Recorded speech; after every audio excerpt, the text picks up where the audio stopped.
Christian Guzman leads off against John Maine, and John's first pitch, ball one. Very interesting first pitch from John Maine, a slider. First time I've seen him throw a slider first pitch to start a game. Guzman was hurt the first time the Mets played the Nats, had a hamstring injury that put him on the disabled list. Maine comes back with a high fastball, and Guzman chases it 1-1. He missed that by 2 feet.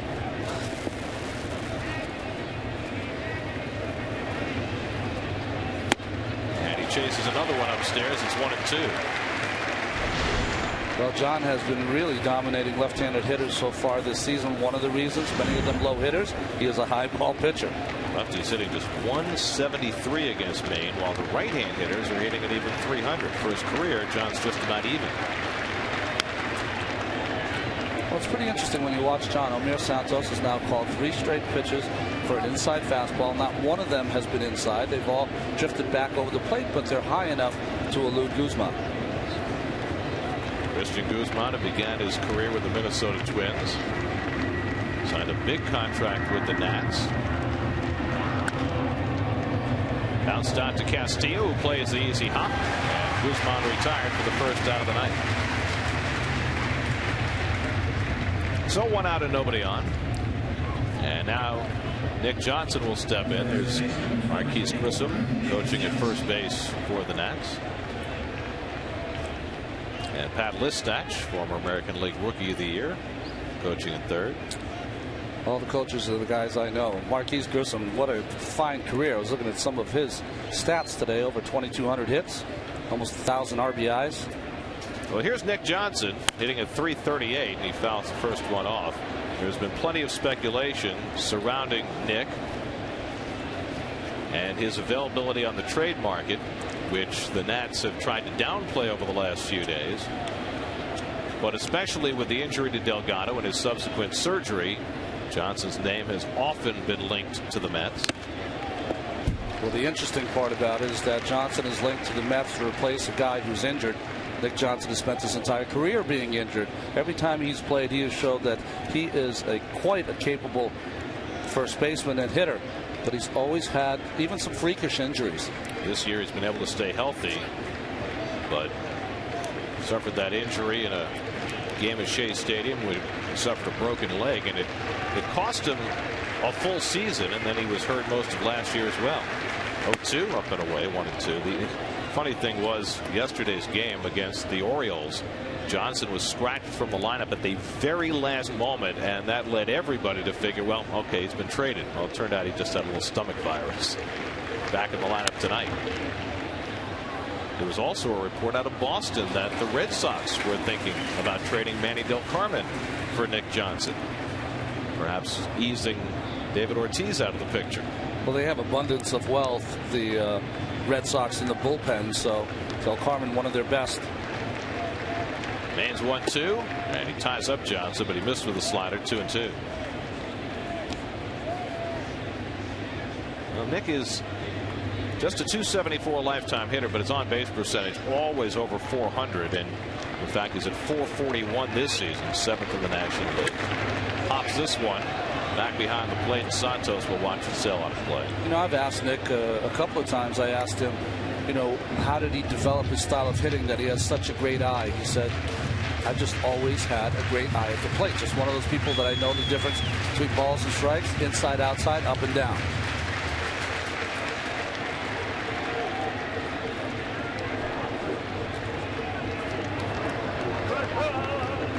From out on the bridge in right center field as Maine misses low and inside 3-2. Well, you know, in the book Moneyball, one of the things that they talked about was that guys have an innate sense of the strike zone. Some guys are more patient than others. Some guys will draw more walks than others, and it's not something that you can really teach.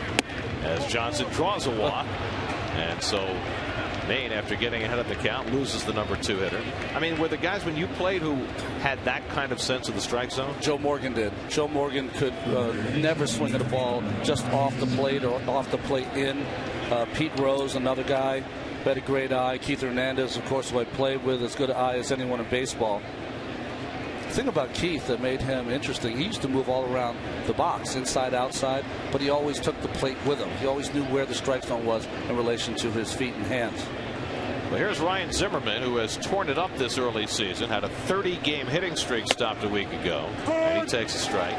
He has a 42-game on-base streak going, which matches the longest such single-season streak in the history of the Montreal-Washington franchise. Johnson, not much speed at first, and Zimmerman takes low 1-1. Adam Dunn hitting in the cleanup spot, waiting on deck.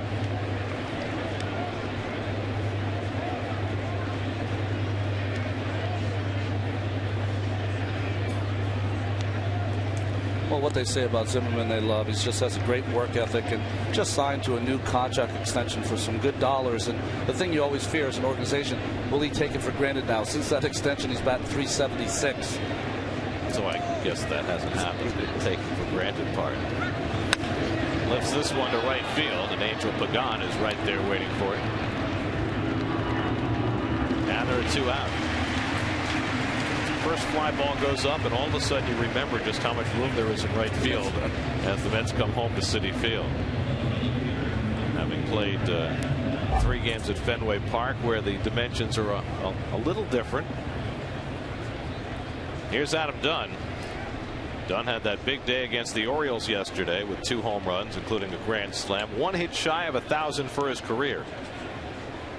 Dunn having in many ways a typical Adam Dunn season. Lots of home runs, lots of walks, lots of strikeouts.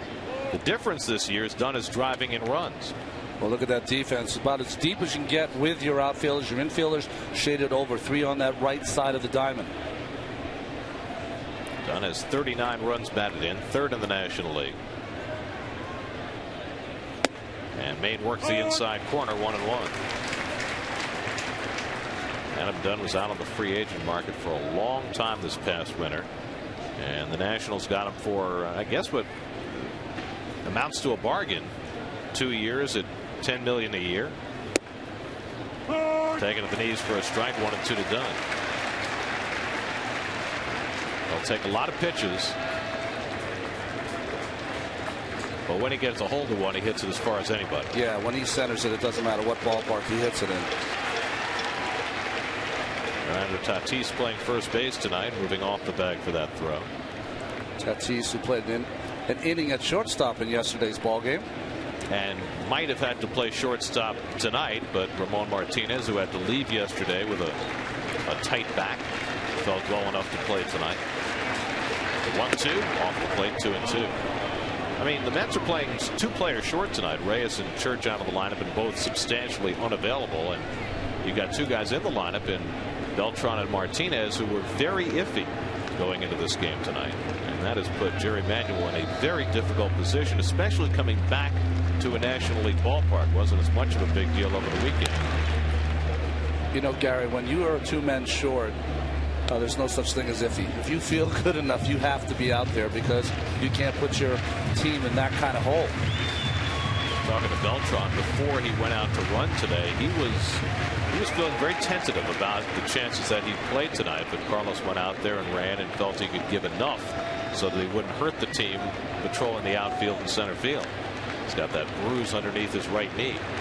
2-2 lifted in the air to left field. Gary Sheffield right there waiting for it. So Maine gets a couple of fly balls from the 3 and 4 hitters to negotiate the first inning, and the Mets will come to bat in the bottom of the first with no score.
Starting lineup for the Mets tonight. With Reyes still out of the lineup, Angel Pagan will lead off. David Wright coming off a spectacular road trip. Gary Sheffield not bad on that trip as well. Against the Long Island lefty, John Lannan. Well, John Lannan was 9-15 last season, but don't let that fool you. He was outstanding, just pitching for a team that did not score him runs. They have not scored for him this year either, as they're averaging just a little over 3 runs per game. Angel Pagan making his 5th start since the Mets recalled him in Los Angeles. Went 1 for 8 in the Boston series. Switch hitter batting right. Grounds one to the right side for the former Met Anderson Hernandez for the first out.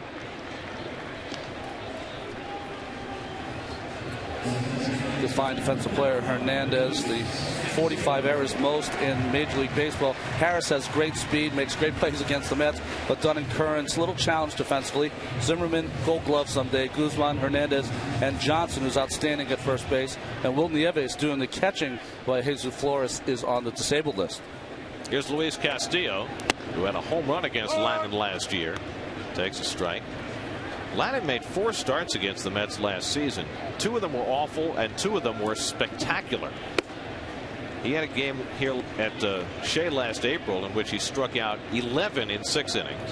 And then he had a game in September in D.C. where he gave up 1 hit in 7 innings and beat the Mets. Slow bouncer for Zimmerman. He uses the glove and the quick toss to get Castillo for the second out. Zimmerman as quick as any big third baseman you'll ever see. He's 6'5", 230, 240, but has the movement of a cat. He reminds me of a young Scott Rowland when I watch him play that position. And you know what? No barehanded. Got it on in his glove, and you see the grip, 3-finger grip there as he tosses that over to first base. Zimmerman's stated goal this year is to beat out his buddy David Wright for the Gold Glove, which David has won the last 2 years. So here's Beltran, who takes a strike. Carlos second in the National League in batting at .361.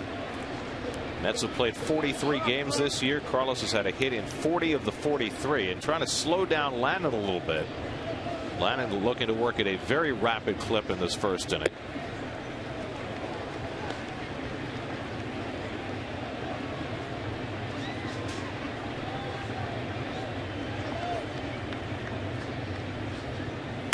Hit hard over third. That's a base hit for Beltran.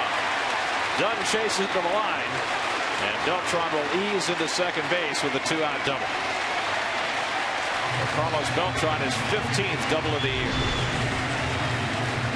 Well, trying to cut that ball in. Carlos with that quick bat. Zimmerman way off the line.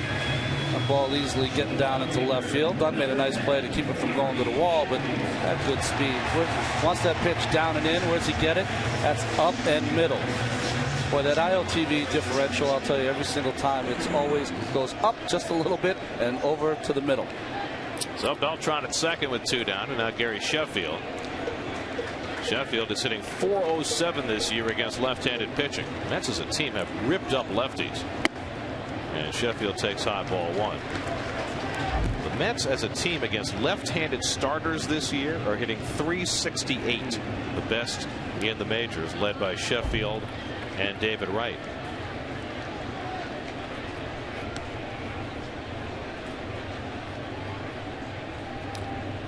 You know, I mentioned that Zimmerman was way off that line.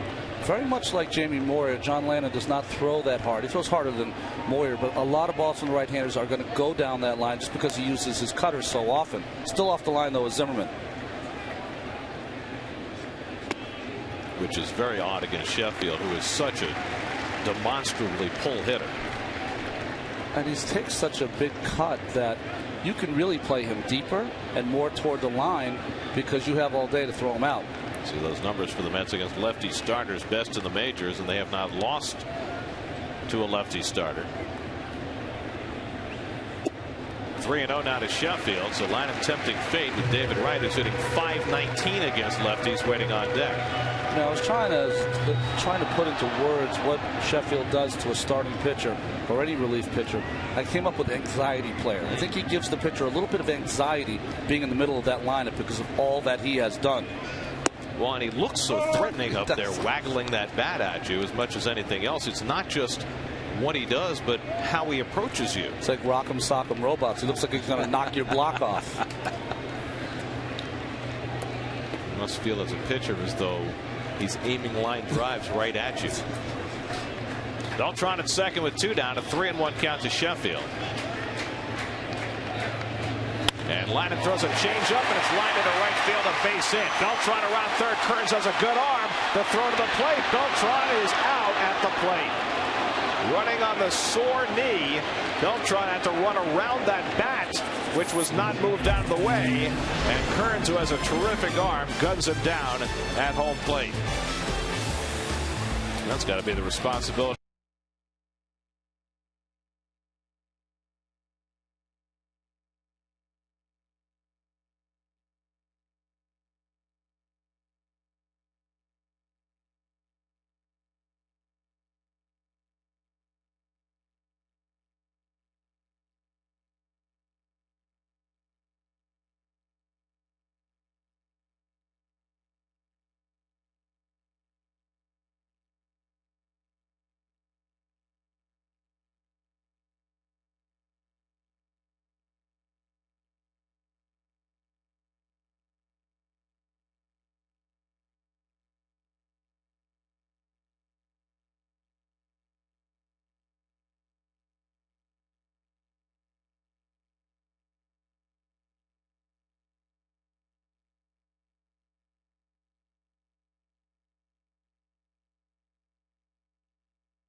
Played on that Gary Sheffield base hit to right, and it wasn't really close. It was. Well, Kearns has a great arm, and Beltran knows it because he looks over his shoulder. But Razor Shine sends him anyway, and with the slide is out very easily at home plate. Well, you know, that bat was sitting there, and Beltran could not slide the way he might have, and with the criticism that he rightly took when he didn't slide in St. Louis, might have been very conscious of not sliding, even though the bat was there in his way. Yeah, he had to kind of get over the bat first before he started his slide. That is the responsibility. A lot of times in the past, the umpire will sometimes throw that out, but if he doesn't, it's the responsibility of David Wright to get that bat out of the way. Well, Beltran running on that sore right knee. Out by a significant margin, and now Kearns, who made that great throw, strikes out on the John Maine slider for the first out of the second.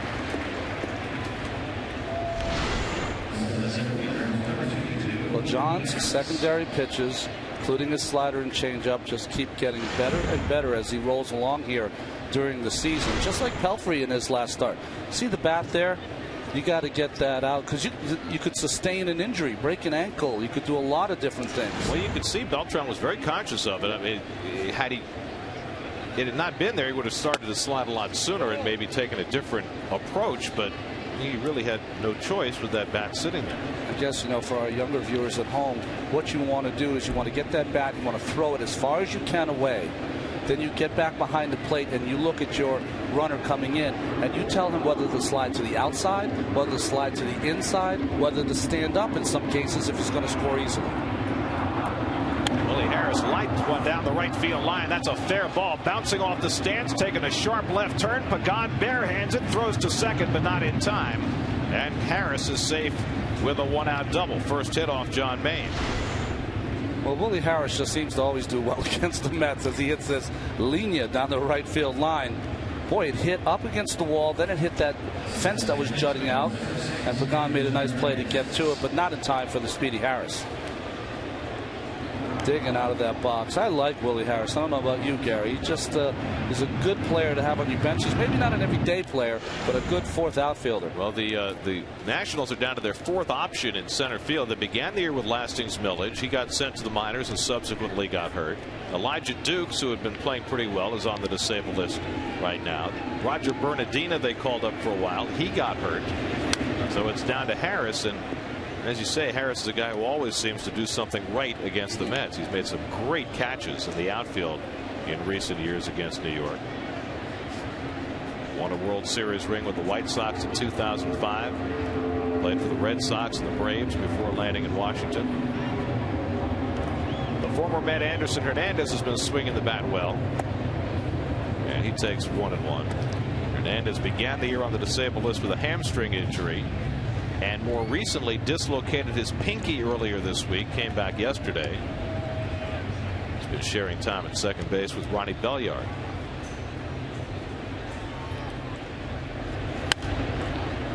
You know what I found interesting the other day? Jerry Manuel was addressing the injuries, and I was behind him 100%. He said, you know you're going to have injuries during the year, but you usually think it's going to be around June or July, maybe when the players have been playing a long time. But to have this rash of injuries so early, he said, surprised him.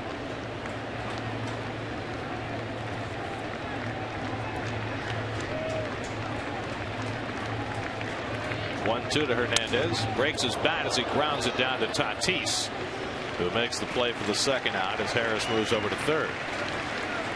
Very dangerous there. That broken bat was tracking John Mayne as he was running the cover first. Throws the ball, ground ball. You want to cover first? Watch the bat. Almost gets him as he leapfrogs it, and the play by Tatis unassisted. Seemed completely unfazed. Like he expected that obstacle to be there. So now 2 out, and the number 8 hitter Will Nieves. The Nationals' number 1 catcher Jesus Flores is on the disabled list right now with a shoulder contusion. Should be back by the time the Mets play the Nats in Washington the end of next week.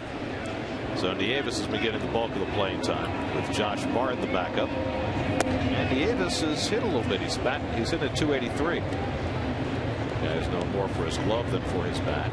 Well, he was the backup for a couple seasons to Jorge Posada for the Yankees. Although early in his career they thought he was going to be some kind of player, everyday player. John Lannon, the pitcher, not a very good hitter on deck. I guess they didn't teach hitting at Chaminade High School. Not with that arm he has. Chaminade and Mineola produced our Ted Robinson. Oh, is he from Chaminade? Yeah. And then Lannon went on to Siena College. 2-1 now to Nieves. Chaminade has always had good football teams, I believe, also, because a couple of guys I played college football with were from Chaminade. I didn't know that until this very moment, but our statistician Doug Mittler, Chaminade. Oh. So there you go.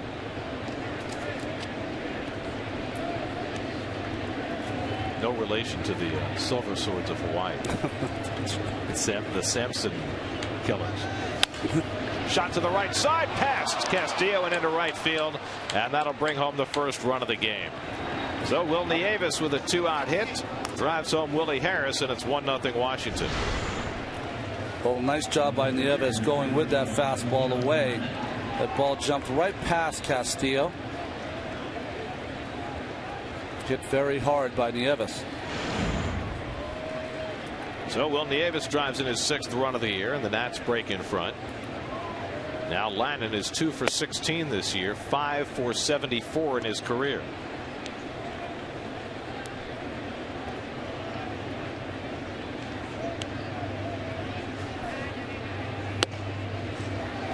One and one to Lannon. Well, John Mayne in his last start carried a lead into the 6th inning, only to see Casey Blake's 3-run homer break up his bid for a win.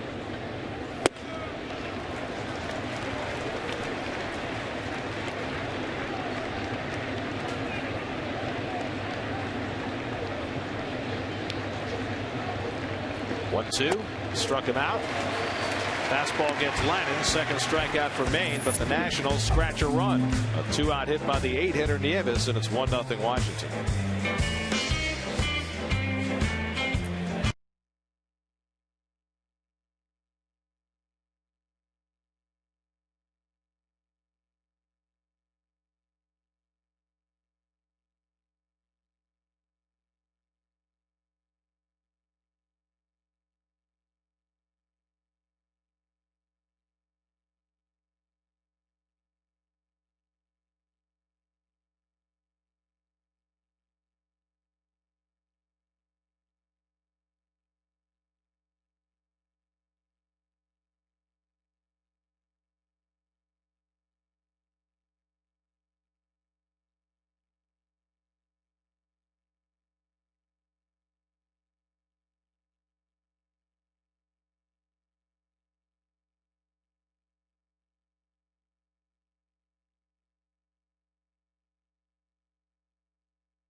Here's your Jeep Around the Majors for tonight. Lots of day baseball on this Memorial Day holiday.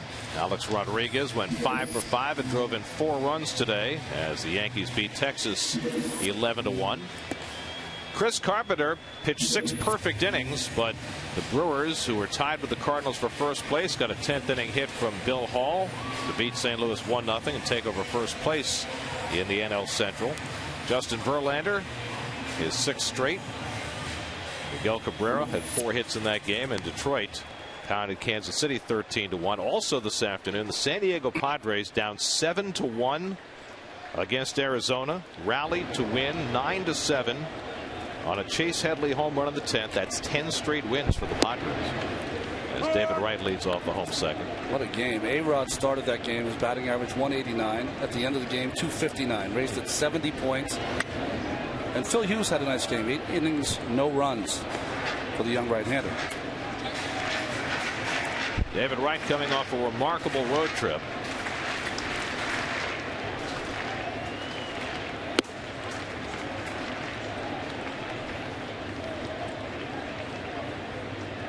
Great crowd on the Memorial Day holiday. Just inside, 2-2 to David. Right now 4th in the National League in batting, hitting at .350. And this series provides quite a showcase for the 2 third basemen who grew up together in Virginia. Wright and Zimmerman both raging hot coming into this series. Outside ball 4, and Lannon walks right to lead off the inning. One thing that has really characterized David's hot streak has been his ability to lay off the bad pitches and draw his walks. Yeah, he's really seen the ball, being very patient, letting the ball come to him. The result is, here's your 2 fine players from the same area in Virginia, Mr. Wright and Mr. Zimmerman. Played on an AAU team together when they were younger. Well, here's Fernando Tatis, who is really struggling right now. 0 for his last 13. Getting the start at first base against the lefty, and with Zimmerman playing back, shows bunt 1-0. In this batting order right now, with Wright hitting 5th and then Tatis, Santos, and Martinez behind him, it's hard to find a situation where David's going to get a pitch to hit. I totally agree. Yesterday, the last 2 ball games, Mr. Reed was hitting behind David. So even more patience is going to have to be shown by David.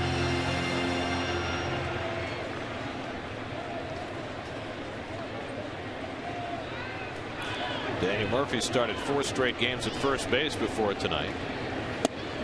And more than likely will be back in there at first base tomorrow when the Nationals start a right-hander, Craig Stammen.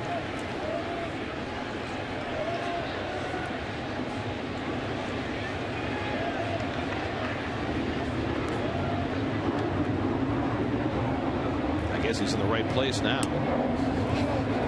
400 home batting average. During the road trip, David Wright, Gary Sheffield, and Carlos Beltran combined to hit .396. But the rest of the ball club, not so much. And this is what the Mets need, especially during this period where they've got some walking wounded. They need the complementary players to do more. And Tatis does more down the right field line, but foul. Almost more. 2-2. Well, it'll be interesting to see if Jerry Manuel, as you see the last road trip, top to bottom, right? At your highs and your lows there. If he starts the runners, David steals a few more bags, some hit and run, maybe some sacrifices when you usually don't see them, trying to scratch out runs. 2-2. Breaking ball ripped into the glove of Zimmerman, and Wright back to first. So Tatis hit 2 balls hard during that turn at bat, but he lines out to Zimmerman for the first down. So what do I have to do? I went coast to coast with line drives and just got it out to show for it. But you take a lot out of these at bats, more in the baseball. Almost got by Zimmerman, to tell you the truth, the speed of that baseball. So 1 out and 1 on. And now Saturday's hero, Omir Santos, steps in.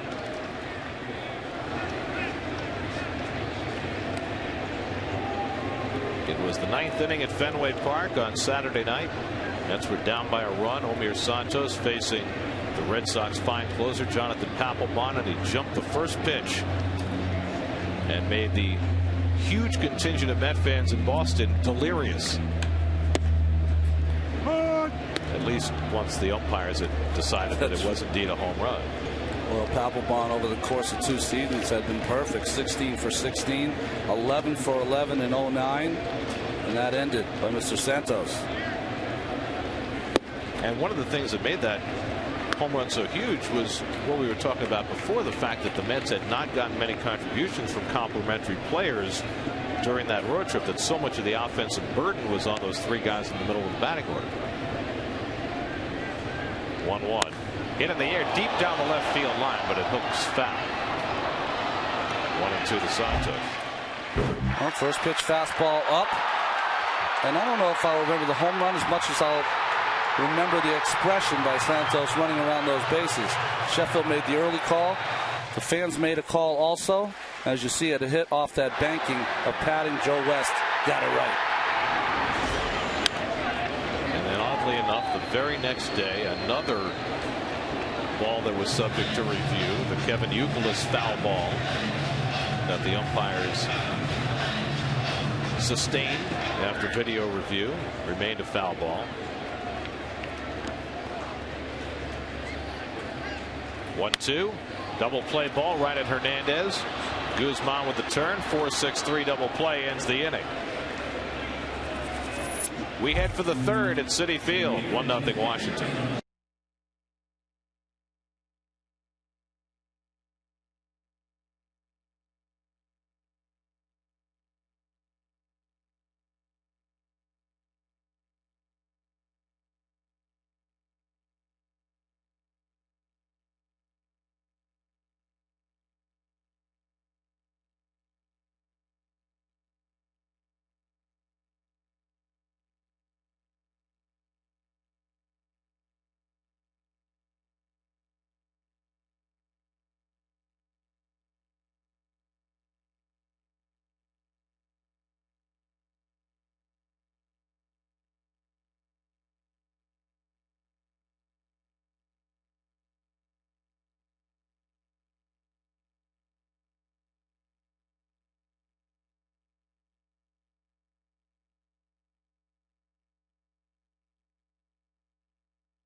Announce another deserving major leaguers to the 2009 All-Star Game in St. Louis. Vote up to 25 times by logging on to Mets.com or LosMets.com and cast your ballot for your 2009 All-Stars now. Vote early, vote often at Mets.com.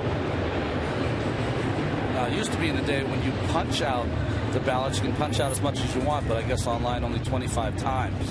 Do they still have the paper ballots? I saw them the other day, yeah. So you can still sit in your car and have your kids punch out ballots. There you go. Christian Guzman leads off in the third and takes a strike. Sorry, folks. Private joke there. We'll let you know somewhere down the road. Guzman grounded out to second base his first time up. And he drives one to left, but right at Sheffield. And that's the first out. Interesting. Sheffield's got the little side saddle the way he catches the ball, right? Always catches that ball on his left side. You know, there was a lot of concern about Gary's outfield play when he got here because he had been a DH the last few years. You look at that catch off to the side.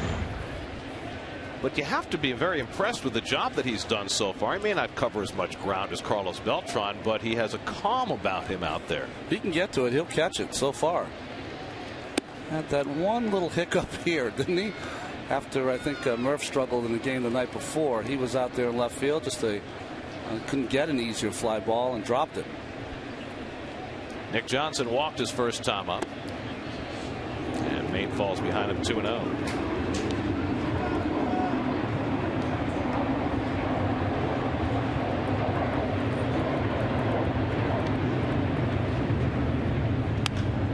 Popped up. And David Wright with plenty of time to wait for it to come down. Oh, backpedal to grab it for the second out. Again, we've seen these fly balls. If they get up above the stadium, they start to move back into the field as David makes the adjustment. That's a little side saddle also. And it's a night when there is very little wind at all blowing in any particular direction. So Ryan Zimmerman bats with 2 out and nobody on. We mentioned that Zimmerman has tied a franchise record for the Expos/Nationals by reaching base in 42 straight games. Tied the record set by Tim Raines in 1986. There have been 2 longer streaks in, well, they were both in Expos history, of more games in a row reaching base that spanned 2 years. Raines had a 44-game streak and Rusty Staub 46. It's interesting, though, when you look at the Nationals and you look at their ballpark and you look at their media guide, it's almost as they pretend the Expos never existed. They talk more about Senators history than they do about Expos history. And Zimmerman keeps the streak going with a 2-out base hit. He's now reached base in 43 straight games, so that's a new franchise single season record.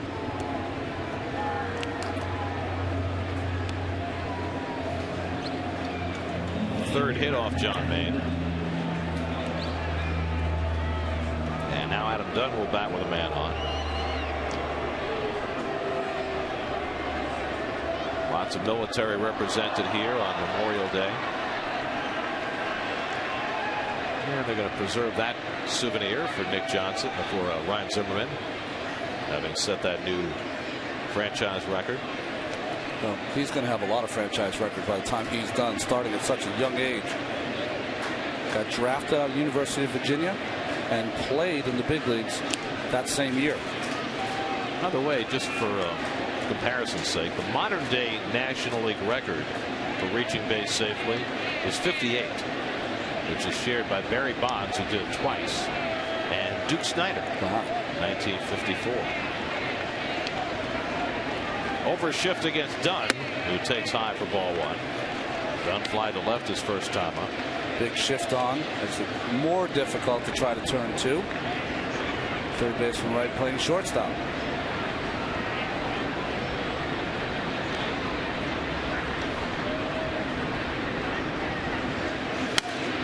Dunn pops it a mile high. Right, the only infielder on that side, has a long way to come. Staggers, stays with it, side retire. Nicely done by David, who really had to sprint to get over there, playing over near second base. Middle of the third. David caught 2 pop-ups in that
Day to celebrate our men and women in uniform and those who have fallen in service to their country on this Memorial Day.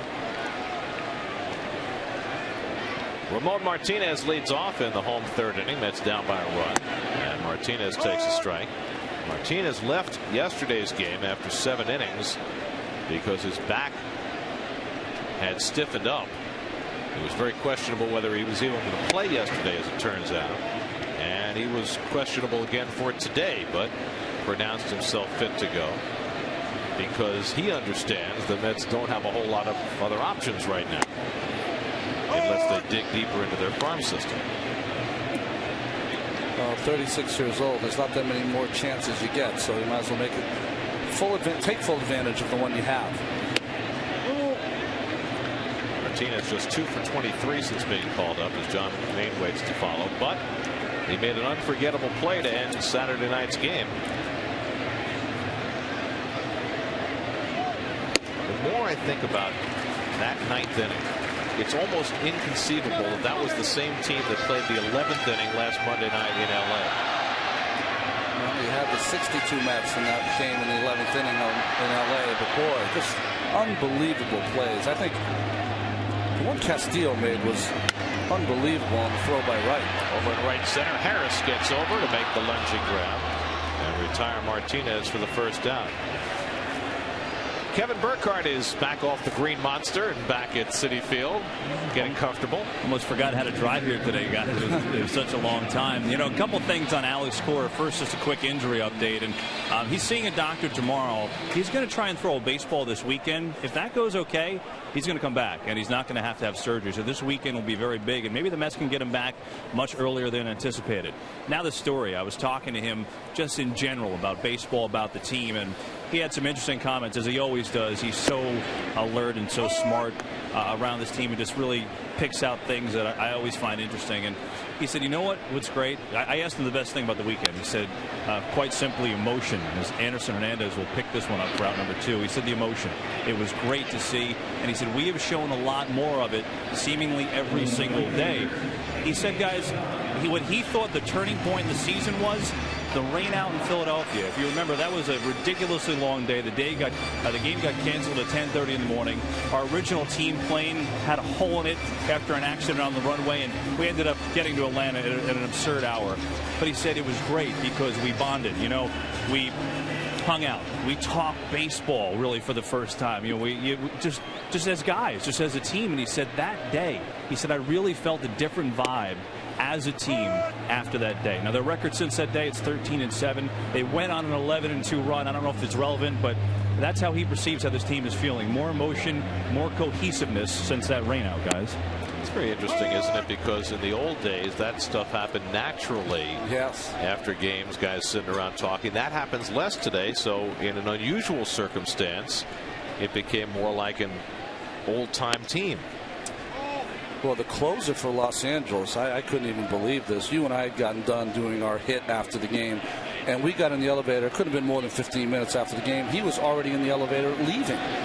That would never happen. You never would leave out, you know, an hour, maybe an hour and 15 minutes after the game. You would go, you'd talk about the game. But talk about Alex Cora, so articulate, a guy that he's just paying attention all the time. And someday he's going to make, you know, it'll be whatever he wants to be in baseball. He could be a manager, coach, he could be an assistant general manager. He could do anything he wants because that's how intelligent he is about the game. I think both the Cora brothers are going to be managers before too terribly long. Of course, Alex hopes to play a few more years. His brother Joey's a little farther along that route, coaching in Chicago. Joey's the bench coach, isn't he, for Ozzie Guillen? 3-2 to Pagan. Dribbled slowly, foul. Now, it was an unfortunate injury to Cora. You know, you don't think very much about your backup shortstop getting hurt, but the fact that it happened right before Reyes became unavailable, jamming that thumb into the bag in San Francisco and tearing a ligament in that right thumb. That really hurt. Ball 4, and Pagan is on with a 2-out walk. Second walk given up by John Lackey. And now Luis Castillo. The Reyes situation is a little odd right now. Yeah. I mean, Jose was going to do a little running before the game today. Didn't get much of a report on how that went, but he is saying that he knows he's going to come back at something less than 100%. Sometime he hopes in the next few days that he'll be limited in terms of how hard he can run, that he won't be able to run out triples, things like that. Gary, there's an even bigger problem. He didn't really run today. Okay. He you know, we talked to him just before, I guess just before the pregame. I saw him, and he didn't really test it, and I think that gives you an indication that he's not in a very good place. Omar Minaya said they're still not thinking DL, but you know, clearly they thought that he was going to go out and run today, and you know, Jose said, well, tomorrow, but. Well, tomorrow has been said a few days in a row. But the larger question is, do you want a Jose Reyes who's less than 100% and can't run, or can't run at his fullest, because that's so much of what makes him Jose Reyes? Wouldn't it be better for this team to put him on the disabled list, let him sit for 2 weeks, get somewhere closer to 100% before they bring him back? Well, the problem I have is that, Gary, I think it's almost impossible. You have to be, I don't know, maybe an Adam Dunn or that kind of player to be able to play at 80%. We saw him come back in Los Angeles. As Castillo goes the other way behind the runner. Pagan heads for third. Kearns' throw comes up short. And the Mets have runners at the corners with 2 down in front of Beltran.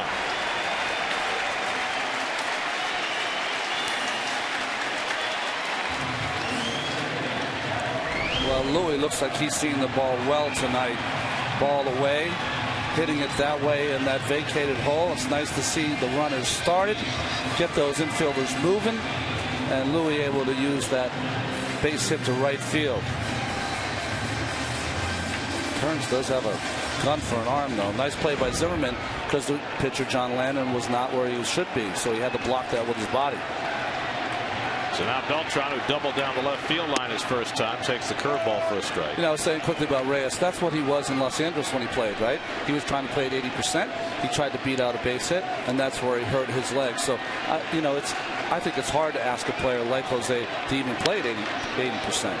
I don't think that's part of his makeup, to kind of chill out and try to play at that kind of level. I agree with you. I mean, Jose said, and Jerry Manuel echoed this, he said, you know, 80% of Jose Reyes is better than 100% of other guys, but maybe in this case, not so much. 0-2 to Carlos. He lays off, and he takes it in the dirt, 1-2. And there's got to be a part of Jose who wants to get back on that field. This is a guy that traditionally the last few years is a 155 game kind of guy. And he knows the team is short. He doesn't want to be on the bench or be on the disabled list. He wants to try to help the team out. I don't know if it's the most judicious, though. Check swing. Did he go? They check it first. No swing, says Dan Iasone. Guys, real quick, if I could just describe Jose and what he's been like. Every day I see him as I walk into the clubhouse to start the day. He's dying to get in. He's so anxious to go. And then when he comes off the field, he's shaking his head. So he's clearly not there, plain and simple. This has been going on for 11 days now. 2-2 to Beltran. Line drive, left field, base hit. That'll tie up the game.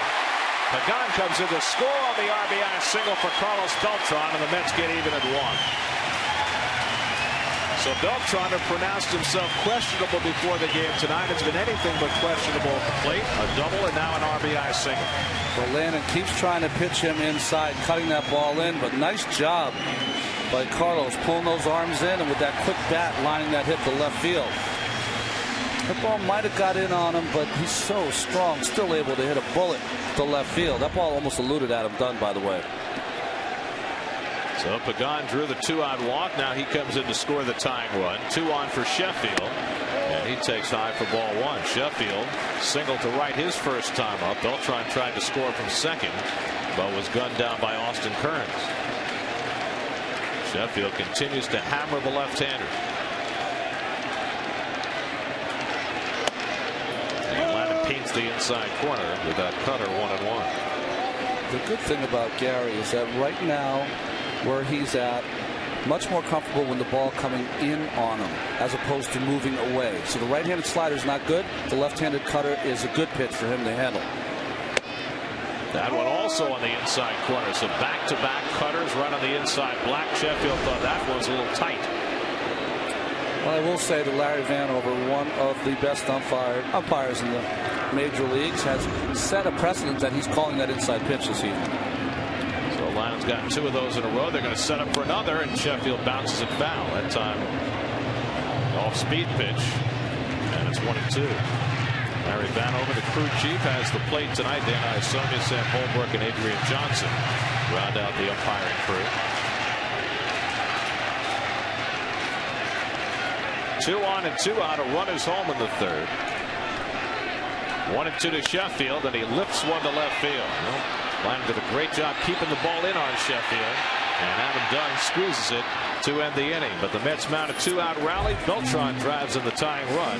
They go to the fourth, tied at 1.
Over the last few seasons, last year, all 4 of them, Wright, Reyes, Delgado, and Beltran, started at least 159 games. This year, well, not so much. Yeah.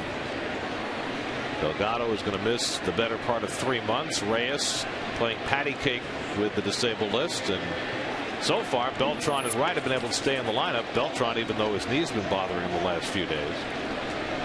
Austin Kearns leads off the fourth in a 1-1 game, and John Maine throws a fastball for a strike. Kearns struck out his first time up.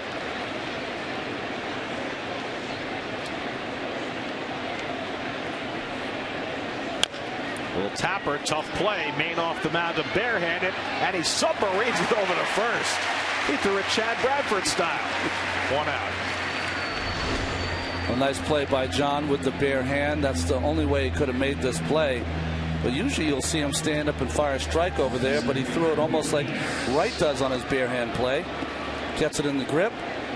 Just kind of hand grenades it over there. Very nice play by John. The key on that play, when you go to throw it, you have to throw it to the right of Tatis, because that ball, when you throw it submarine style, it'll work its way back towards the line. So always aim to the right of the first baseman. It's a good sinker. Right. Harris takes the strike. Okay, watch when he throws it here. Okay, you want to aim like right here is where you want to aim, and as you aim there, the ball will kind of work its way. See how it works its way back to Tatis. Very nice. 0-2 to Willie Harris, who doubled down the right field line his first time up.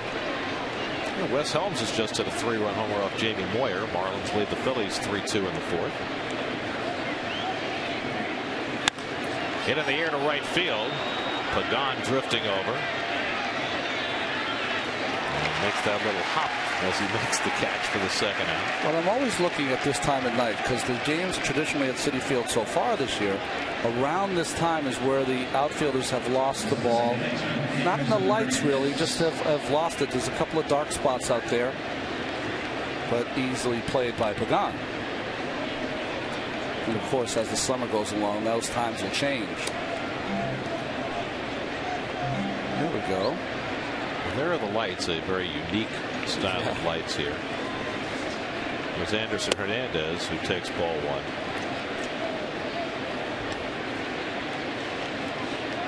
Well, that's the view that Angel has. You see him down at the bottom of the picture. Might not have as much to do with the lights as it does the time of day. This time of day is always the gloaming, is it? The gloaming, right. It's the most difficult time to see the baseball. And that's true in a lot of parks.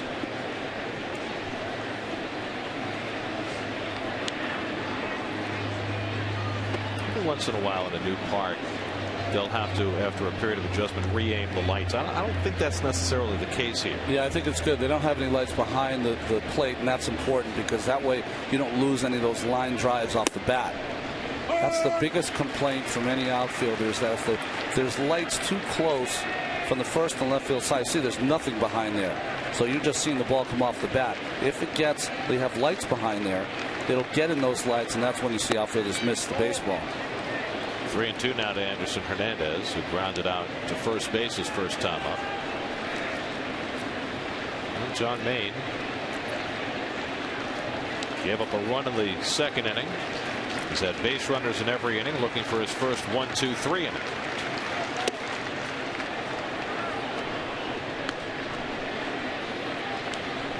I think that was ball 4, wasn't it? Yep. Yes, it Anderson was. Hernandez didn't know. He was the last to find out. And that's the second walk issued by Maine. Well, Anderson hitting under 300. It's hard to hit 300 when you're giving the pitcher 5 balls. Take your base. Me? 4? There we go. That's a fine, by the way. Oh, at least. Teammates. So now Nieves, who picked up the 2-out RBI hit in the second inning. Hernandez has 3 steals in 4 tries, and Nieves loops one into left. That'll fall for a hit. So Will Nieves is 2 for 2, and the Nats will clear the pitcher's spot here in the 4th inning with John Lennon coming up with 2 out and 2 on. That'll drive John Maine crazy.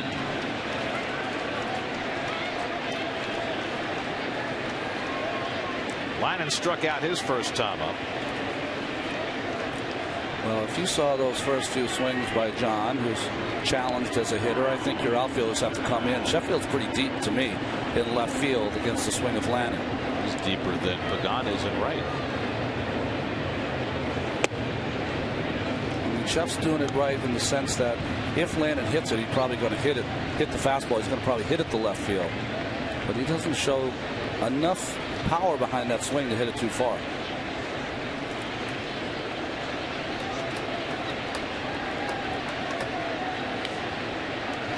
Who grew up in Long Beach.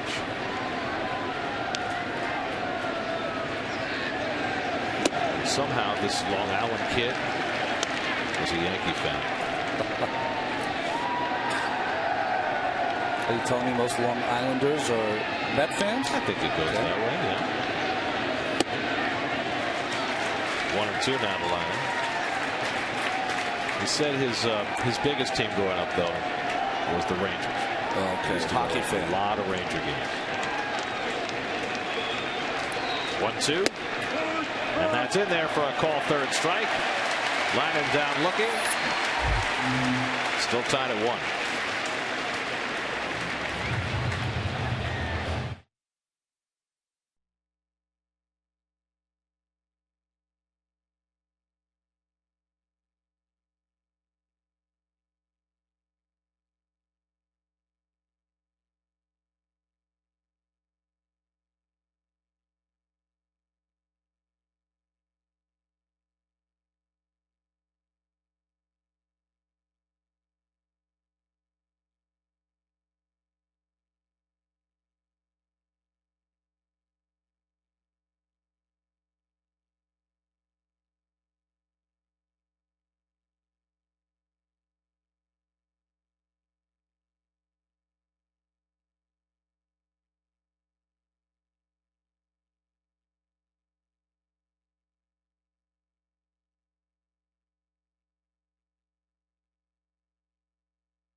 involved in the pregame festivities here. Little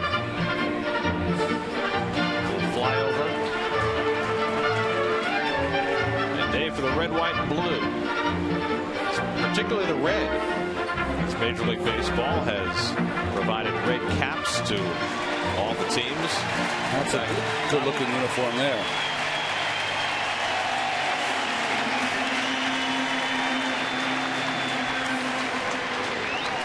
David Wright will lead off in the bottom of the fourth in a 1-1 ball game. David drew a walk his first time up. It'll be Wright, then Tatis and Santos against John Lannon.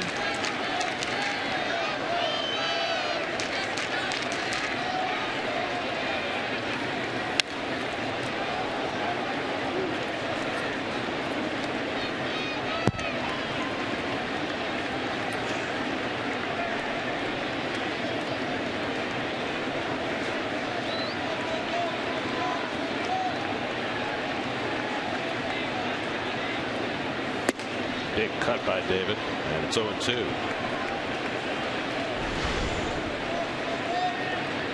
Landon elevates that fastball. It's supposed to be inside, but hit in the air to left field. And Adam Dunn under that lazy fly ball for the first out.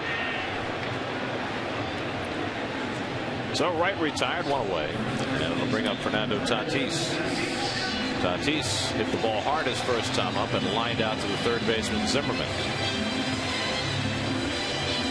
We mentioned earlier that the Nationals, despite being 13-30, have put together some tremendous offensive numbers this year. Their bullpen has been just awful. But one of the things that has happened since the year has begun is that the Nationals starting rotation has gotten a lot younger and a lot more promising than it was the last time the Mets saw them. Well, they've got some high draft choices that are starting to pay dividends. Talked about Stammons, who's going to pitch tomorrow, University of Dayton. He only was drafted in 2005. Chiron Martis has been outstanding for them so far in this early season. And probably the best of the bunch is maybe Jordan Zimmerman, who pitched here at Citi Field and was very impressive. Their 5 starters right now are 25 and younger. Stammon, in fact, is the oldest. He's 25. Tatis gets one up the middle. So Fernando finally snaps his offer. He had been 0 for 14 before that base hit.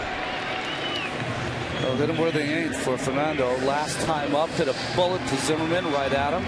And this one just eludes Hernandez up the middle. The other young starter in that Washington rotation is Ross Detweiler, who has been very impressive. Only pitched 11 innings so far in 2 starts, but only given up 5 hits. So at least there's a reason for the Nationals and their fans to hope. Santos takes outside. I mean, you're going to get up and down performances from young pitchers, all of whom are in their first or second year. But it's like they say about a trainer who's got a 2-year-old in the barn. Yeah. At least you have some hope for the future. And the Nationals are hoping that they can grow a team around those young starters. Runner goes, and Santos lines it right to Johnson for the unassisted double play. Well, Santos did what he was trying to do, trying to poke one the other way, but couldn't find the hole. And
Meet and mingle with the Mets this Thursday, May 28th at the Mets Foundation Teammates in the Community fundraiser presented by Gatorade. To be part of this exclusive evening, go to MetsFoundation.org or call 718-803-4074 for your tickets. Well, you think about it.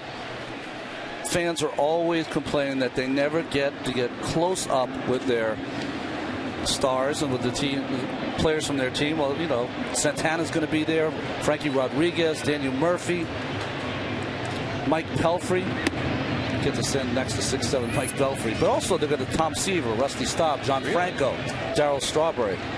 Everyone's going to be there, so it's a great chance to really, don't ask us, don't ask the booth, ask them when you're there with them at this great event that does some amazing things for charity. We'll be at Richards in Greenwich, and you can bid on once-in-a-lifetime baseball experiences, and your tickets are tax deductible. Sounds like a great time and a great way to help some very worthwhile causes as well. Absolutely. Again, the phone number 718-803-4074. Christian Guzman takes just inside and low, 2-1. Jose has not been smiling a whole lot the last week and a half. And I would echo what Kevin said earlier. It's been a very different Reyes, very frustrated with his situation right now. And you know how much he loves to play. In the past, when he has sat on the bench, he's been hyper, but he's a little sad right now. You have to put it that way. Well, he's hyper because he knows he's going to play the next day. Not the case now. Guzman lifts it out to Beltran for the first out. Well, if you'll remember, he sat out the 4 games in San Francisco and the first game in L.A. Played Tuesday. He was fine. This was Wednesday in L.A. trying to beat out that ground ball. And after that, he realized that he had aggravated the injury, and he has not played since.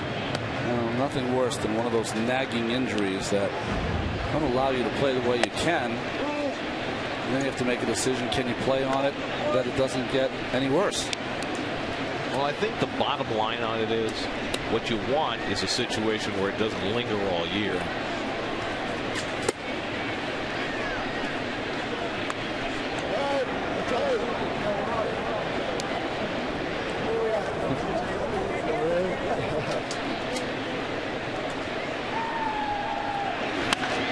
Johnson pops one a mile high.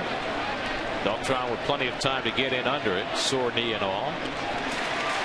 And that's the second out. I keep seeing this, and this is something that they're going to have to really not work on but think about. The shortstops have been giving up on these balls to center field, and the second baseman's also. And Carlos in this big outfield plays deep anyway, so you're going to really have to stay with the baseball and go out there just in case Carlos can't get there in time. Well, ideally, you don't want to be giving up on anything until the outfielder calls you off. So now Ryan Zimmerman, another chance for a 1-2-3 inning for Maine. Couldn't seal the deal last inning. Throws a first pitch strike. Zimmerman extended his on-base streak to 43 games with a single to left in the third. One thing that's helped Maine tonight is retired the leadoff hitter in 5 straight innings.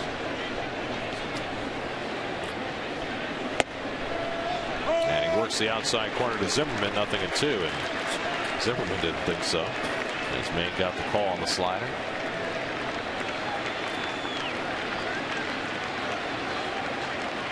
Two pitches outside. One if John will pop one inside first before he goes back out there. Nope, back out there again. 1-2 to Zimmerman.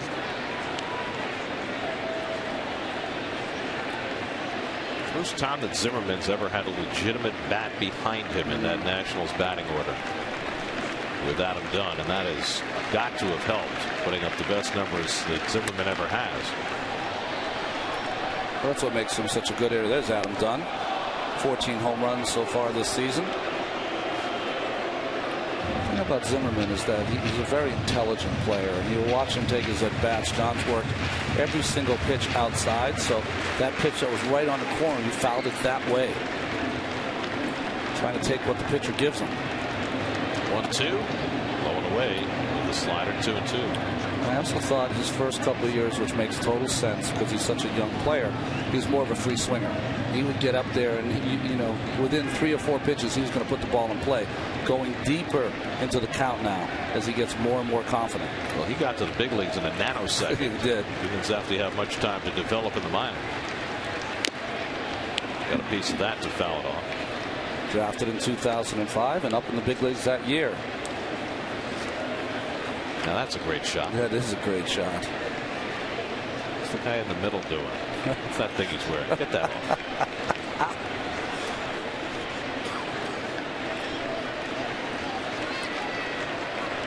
Seventh pitch of the at bat to Zimmerman. Struck him out with a slider. John Maine with his first 1-2-3 inning of the night, his 4th strikeout. Halfway through, Mets and Nats tied up.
His teammate, Jeff Bittiger, was pitcher of the year in the Texas League.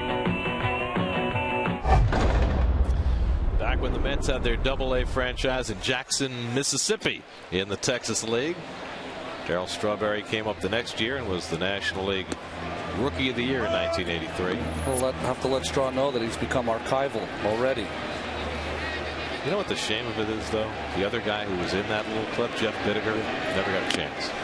He won 10 or more games, it seemed, every single year, and just honestly maybe cursed to be in this organization because there was so much pitching here that he was always the one on the outside looking in. He shouldn't have had to be. Ramon Martinez takes just off the plate, 1-2. Let's see some of the pitching now. Jeff Bittiger would have fit nicely into a lot of people's rotations. Got to roll the clock back. That's right. Martinez lined out to center his first time up. 2-2 to Ramon with John Maine on deck and then Angel Pagan. You know, Jeff was a shorter right-handed pitcher, and in those days, remember Pedro Martinez, that straw man. Someone's calling him and letting him know he was the Texas League Player of the Year. Anderson Hernandez scoops it up for the first out.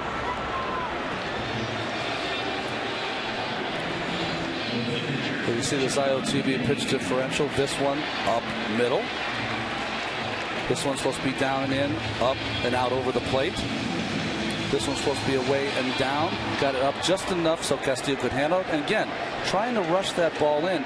If you rush it down and in, you got a good shot. Up and in, no chance. Those were all 5 of the Mets' hits tonight, which just goes to show you, keep it down. That's right. But you were talking about shortish right-handers not getting a chance back in those days. As Maine rifles a base hit to right field. I bet that ball was up too. Kearns throwing to first base, overthrows Johnson, but Nieves backs it up. Kearns trying for the 9-3 putout. Last time we saw that at a Mets game, it was B.J. Surhoff throwing out Jeff D'Amico. Boy, this airmail's and lucky Will Nieves was behind to back up. The right fielder throws you out there, you don't even want to make that right turn. Well, D'Amico was so slow. This was at Shea Stadium. I guess it was 2002, I want to say. He was so slow that he was thrown out sprinting to first base. Here's John taking his time and then turns it on as he sees that Kearns is trying to throw it to first. 6 hits now for New York. Angel Pagan has grounded out and walked and scored the only Met run. My good friend Eddie Lynch in '84, he was on a 0 for big streak. I don't know, 30, 0 for 35. And he hit a ball to right fielder Will Clark in San Francisco, and he threw him out at first base. I mean, you're not supposed to laugh, but we were.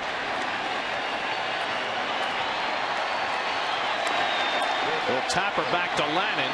Gets the out at second. Guzman with a turn in time for the double play. Third double play turned by the Nationals in the first 5 innings tonight, and that time against the speed of Pagan. 1-6-3 to end the inning. 5 in the books, still tied at 1.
Guarantee.com. Attention Met fans, you could win an Empire for 16 people, including food and beverages for the Met Dodgers game July 7th. Go to superguarantee.com and register using reference code METS. We'll also be collecting children's book donations at the game this Friday, May 29th, benefiting local boys and girls clubs. The bridge in right center field. You know, our colleague Howie Rose is on a campaign to name that the Gil Hodges Bridge. Oh, that'd be outstanding. I am fully in favor. Adam Dunn leads off in the 6th inning in a 1-1 game. Dunn has flied to left and fouled out to third.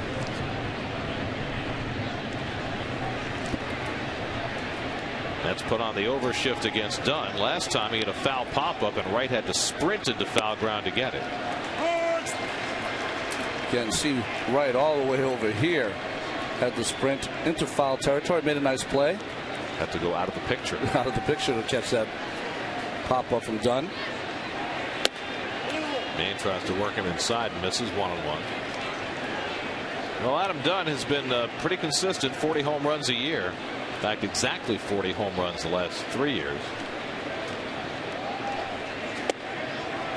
What's he do? Shut it down after 40 or what? I mean, that's pretty amazing. Well, he's on a pace for over 50 this year.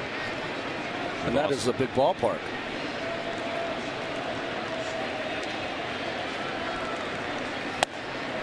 Fastball for a strike, and it's 2-2. No, there was always talk because he played at the ballpark in Cincinnati that it was a bandbox, that he was benefiting from that. But you know what? He is a strong man. Well, we've seen him hit home runs in Cincinnati. Most of them go to the back of the bleachers. He gets under this one and hits a mile-high pop-up. Martinez back, Beltran in to call, and Carlos puts it away for the first out. Not a hang time on that punt.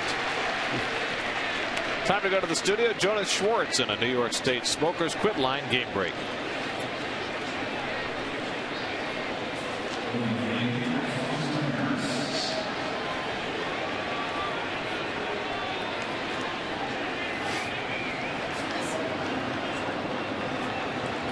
All right, Jonas, the Mets and Braves began the day, both tied for second place, a game and a half behind the Phillies. The Braves lost this afternoon. Kearns takes ball one. The Braves were beaten by the Giants 8-2. A big day for Travis Ishikawa, 4 for 4 and a 3-run homer. Hit to right center field. Pagan back onto the warning track. Right in front of the wall. He reels it in for the second out. Pagan a little bit unsure about where he was. He hasn't played in this ballpark before tonight. Well, it's so vast out there. He kept running and thinking that the fence at some point had to come upon him, but no. Still had more room. Nice concentration by Angel. As Angel joined the Mets during the road trip in Los Angeles, so this is his first game at Citi Field, and the vastness is new to him. So 2 out and nobody on, and Willie Harris. Harris doubled and scored the Nationals' run in the second inning. Fly down in the fourth. 1-1 as we play the sixth. And Maine pours one over for a strike.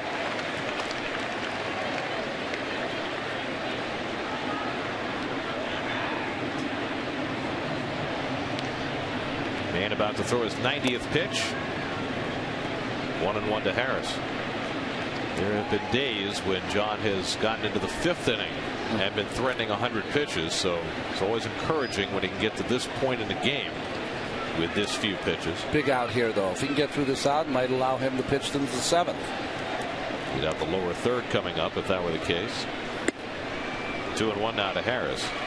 John has walked 2, struck out 4, allowed 1 run and 4 hits. Maine last year beat the Nationals 3 times, and in 17 2/3 innings allowed only 8 hits in those 3 wins. But now behind on Harris 3-1, and this is where trouble has generally intervened for Maine. Remember in the last start he got himself in trouble in the 6th inning. Trouble has often come in the form of walks for John this year. He's averaged over 5 walks per 9 innings.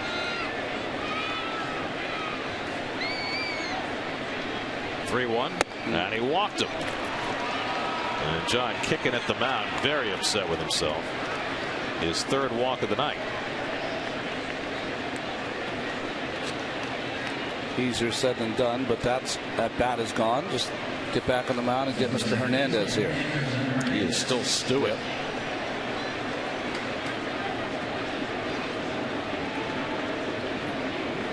Now Anderson Hernandez is grounded out and walked 0 for 1. Harris, who has some speed, the tie-breaking run at first. Harris has stolen 2 bases this year.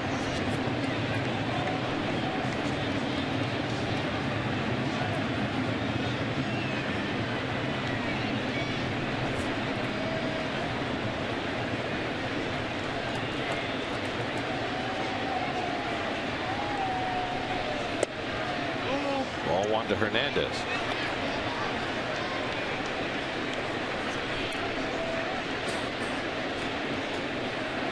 Taking a long look down at Pat Listach to see if anything's on here.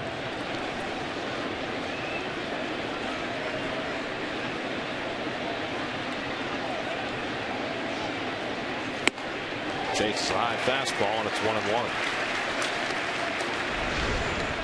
The ball looks so enticing for these left-handed hitters, but he's got such great life up in the strike zone that pitch that looks up that they chase ends up and over their bat. John has given up 1 hit to a left-hand hitter tonight. That was Harris's double back in the 2nd. And Hernandez fouls one away, and now Maine ahead 1-2.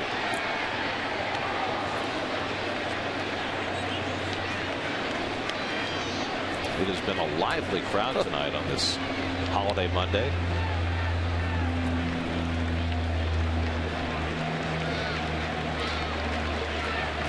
Hey, Mr. Met. Everybody wants a picture with Mr. Met. Problem is signing autographs hard with those puffy hands.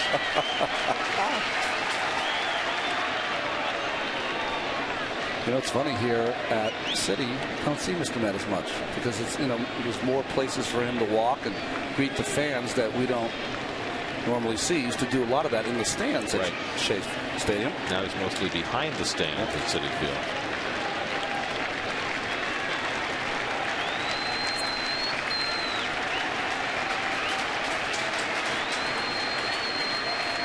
Harris runs, Hernandez fouls it off.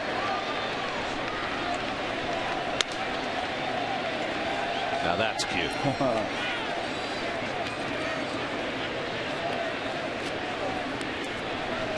Father and son camouflage. See a lot of that in San Diego, but the military well represented here at Citi Field tonight.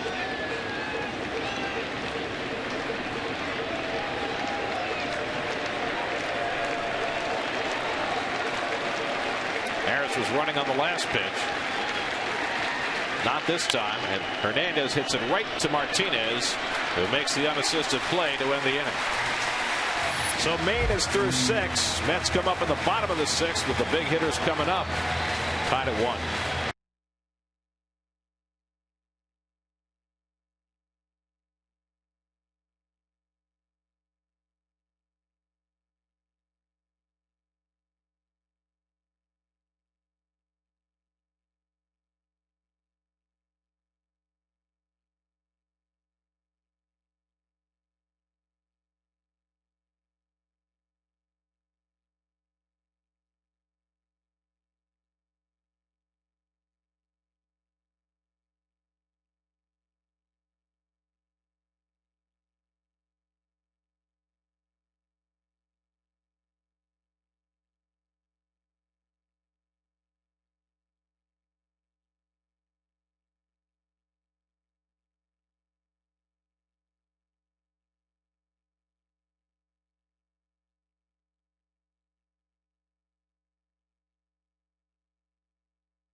Jason wants to know if hitters try to adjust their swing depending on the ballpark. A particularly relevant question moving from Fenway Park back to Citi Field. Well, that's a pretty interesting question, Jason. I think hitters tend to want to hit the same way, is that they want to get a good pitch to hit and they want to hit a line drive. That's the key.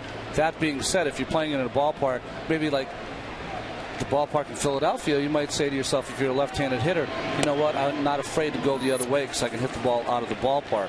I think more so pitchers tend to adjust a little better to ballparks than hitters, because if you're playing in a ballpark like City here, the count's 2-1 or 3-1, and you don't want to walk the hitter, just try throwing something to the hitter on the outside part, let him hit it to Beltran in center field. If he goes and leaves for a home run there, then you're in trouble anyway. That having been said, as a pitcher, no matter where you're pitching, you still got to come inside. You have to pitch inside. The smaller the ballpark, the more you have to pitch inside. People always think it's just related to the starting pitcher that he has to pitch inside. Keith Hernandez, we know sure that. He's the man. He's got the week off. We know that. We know that. You have to wait till next week. Castillo drives one toward the gap in left center. That's going to roll all the way to the wall. Dunn plays the carom. Castillo takes the turn and holds on with a leadoff double. So Luis Castillo, his second solid hit tonight, his third double of the year. The Mets have the go-ahead run in scoring position with nobody out. We've said it before many times that Luis Castillo has some pop from that right side. Tries that ball in the gap. And with that good speed, Luis was thinking all the way. Triple. Gets to second base, though, and shuts it down. And that was a smart play did not want to be the first out of the inning there at third base. Anytime you hit a ball in a gap or over an outfielder in this ballpark, no matter who you are, you've got to think triple. There's just so many different things that can happen out there. So here's Beltran, who's driven in the only men run tonight, and takes the curveball for a strike. Carlos doubled down the left field line and was thrown out at the plate trying to score on Sheffield's hit of the first. Then he drove a 2-out single in the third to get the only run in. 30 straight up defense against Carlos. That's what he has done all season long. He's been able to hit to all fields. Change up off the plate, and it's 1-1. Carlos with that base hit his last time up to 396 with runners in scoring position. Jesus Colomé recently back from the minor leagues up in the Washington bullpen.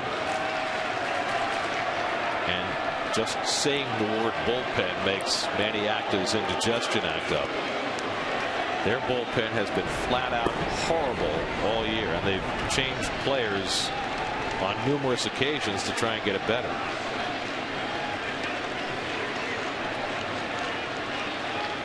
Off the plate, in fact, the most effective reliever right now for the Nationals is a guy the Mets had in spring training, released, signed with the Nats, and Ron Vallone has been their star. He really has. He's been kind of the setup guy for Hanrahan in that bullpen.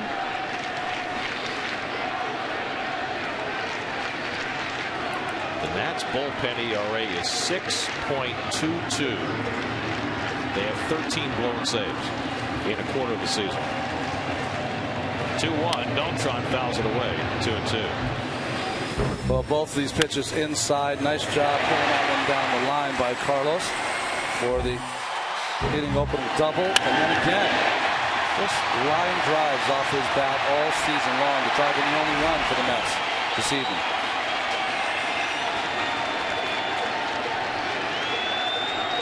Castillo at second and nobody out. Tie game, 6th inning.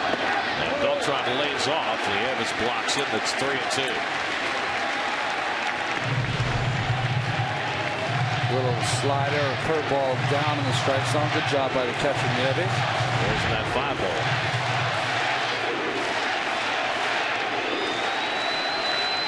Sheffield on deck.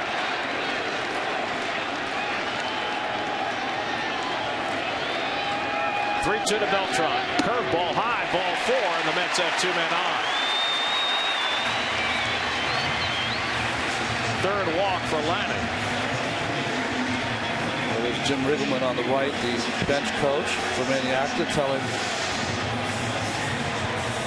Rich and Coach what he wants him to say. Randy St. Clair, longtime Expos and Nationals pitching coach, heading out to the mound. If it happened in New York sports, then they have something to say about it. Join Brian Custer and Brandon Tierney as they take you through 9 innings of the biggest sports stories of the day in the Wheelhouse. Presented by Pepsi. Weekdays at 5:30 only on SNY. Get your fries and get back to your seats. It's a big moment of the ballgame. Tie game, bottom of the 6th. 2 aboard, nobody out. Gary Sheffield coming to the plate. Sheffield 1 for 2 tonight. He singled to right in the first, flied to left in the third.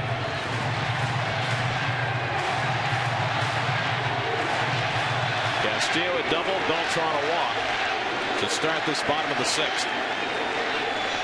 Nats have already turned 3 double plays. They're hoping for a 4th.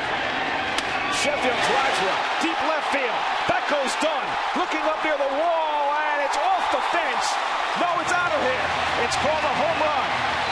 A 3-run homer for Gary Sheffield. It looked like the fan might have reached over, but the third base umpire Adrian Johnson called it a home run. The Mets have a 4-1 lead.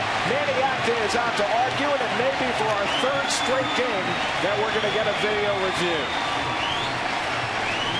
It looked as though that ball touched something without going out of the park. The question is, would it have gone over the orange line had it not been touched? Sheffield gets credit for the moment for his 4th home run, a 3-run shot. Let's look.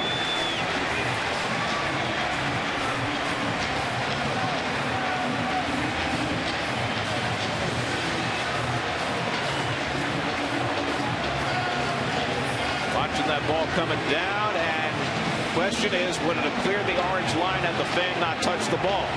Now the umpires are huddling, and it would seem almost certain that we're going to get a video review here. Remember us just looking at it now. The rule is it's got to be clear and convincing to change it back. Now the question is there a side view? Yes. Because we have the dead-on view, and you can see the fan touch the ball over the line. But the question is, how far forward was he, and would the ball have gone over the line without the contact? And really, the trajectory of the ball is really the key. How high was it, and how was it coming down? So for the third straight game involving the Mets, we're going to have a video review. You see the touch right there. The ball is over the line. But how far forward is the fan's hand when it touches it? Is it in front of the line or merely above and behind the line? And pretty interesting. That is where the fence starts to get a little shorter as it goes to the left field line. Probably would not clear it if it would have been 20 feet to the right. Adrian Johnson, the third base umpire, called it a home run, which means in order to overturn it, the umpires are going to have to see something on replay to make them think that it wasn't a home run. We'll take a look at our Coors Light freeze cam and see whether we can get a better view.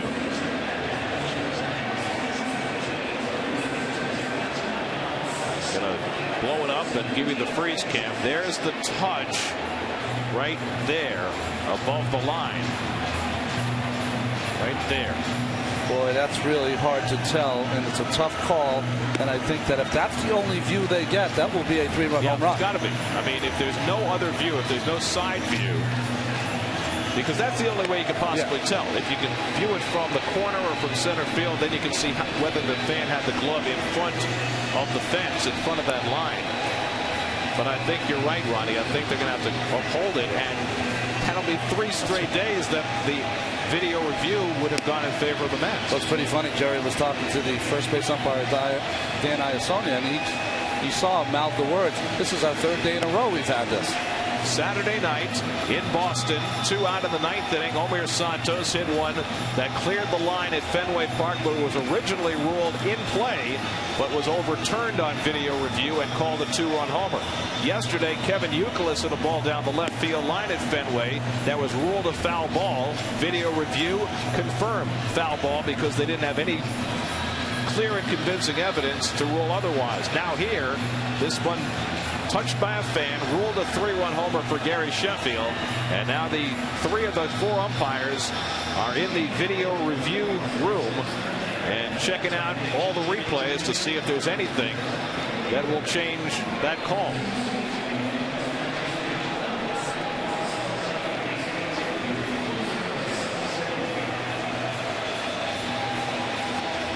Every ballpark in the major leagues now has an area close to the field where there's a monitor. There is a war room at Major League Baseball headquarters where they can play up every replay available from our broadcast, from the Washington broadcast. If there's a network broadcast, they can show them any angles that they have to try and get the best possible call. Let me ask you, why do they take 3 umpires? It's like a very democratic thing. I mean, if they go back there and 1 disagrees and 2 think one way, then that way it is overruled.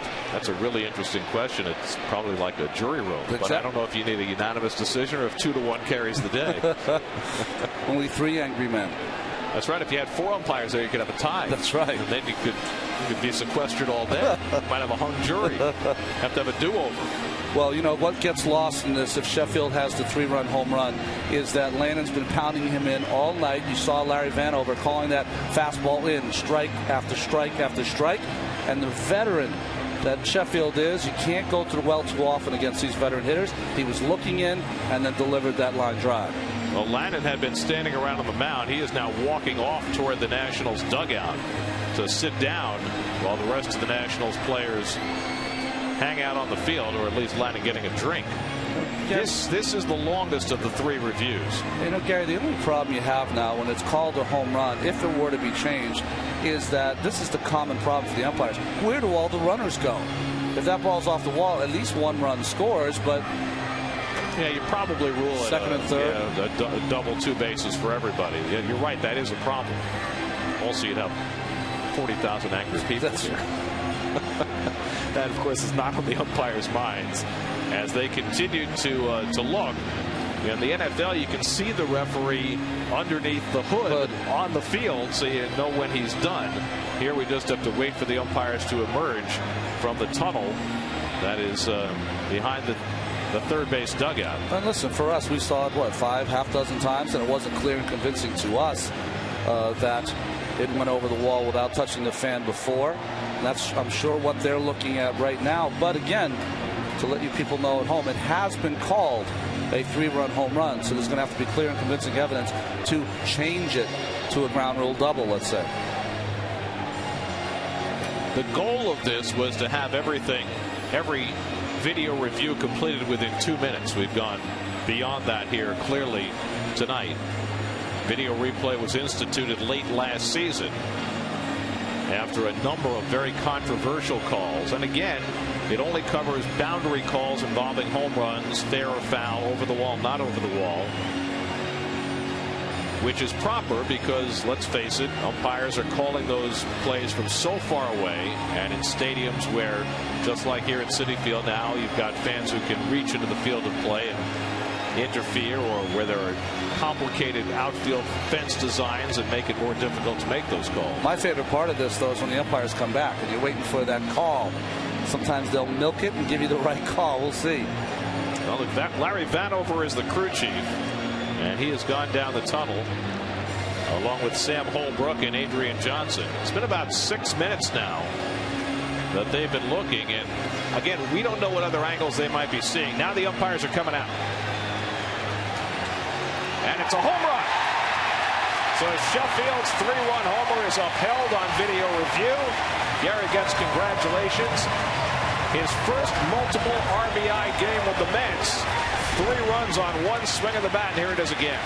Again, the fan reached over. You don't know if it would have went over that orange line, but the umpires decided it did. Vanover with the call. I think if that fan catches the ball, it would have been no mistaking that it was a home run. But and Sheffield seeing Larry Vanover's confirmation. If there ever was delayed gratification, it's happening the last 3 days. 4th home run of the year for Sheffield, and it gives the Mets a 4-1 lead. And John Lannon, after the long delay, will deal with David Wright. Still nobody out in the inning. And he misses outside with a changeup. David has walked and flied to left 0 for 1. The inning began with Luis Castillo hitting a gapper to left center for a double. Beltran walked, and Sheffield on the first pitch just clearing the left field wall for a 3-run shot. 1-1 to right.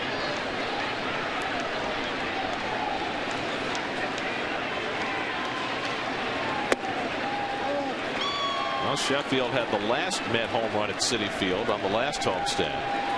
He hit the first home run for the Mets on the road trip after they went 7 games without one. Santos then homered on Saturday, and Castro homered on Sunday, and now the Mets come back home, and Sheffield gets the first one of this homestand. And David draws a walk. So 4 straight have reached base. Manny Acta pops out of the dugout, and that's going to be all for John Lannon. So Lannon fails to retire a batter in the 6th inning, and the Long Island native's night will come to an end, and Jesus Colome will come on to relieve him. So the Mets striking here in the 6th inning with help of video review. Sheffield's 3-run homer helping to knock John Lannon out of the box. As we switch pitchers, this call to the bullpen is brought to you by Verizon. Switch to Verizon Fios TV, internet, phone. This is Fios.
And as the series with the Nationals continues tomorrow night at 7:10 p.m. Great place, great seats, and a great time. Visit Mets.com or call 718-507-TIXX for your print at home tickets now. Now John Ladden is done after 5 innings plus, 92 pitches, 8 hits, 4 runs so far, 4 walks and no strikeouts, and he gives way to the veteran Jesus Colome. John, victim of that one pitch to Gary Sheffield. Colome, who spent the entire season with Washington last year in 61 appearances, just recalled on May 15th as the closer down in Syracuse of AAA. But has really struggled, as you can see, since coming back up. 6 hits allowed in just 2 innings of work. And the Mets will try and keep it going here in the 6th inning with Fernando Tatis coming up. Tatis lined out hard to third base in the 2nd, and then finally got a reward with a single up the middle in the 4th, snapping an 0-for-14 stretch.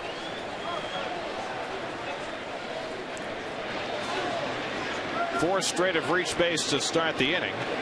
And now Tatis tries to keep the line moving against Colome with right at first. And Colome gives David a big glance before he works to Tatis.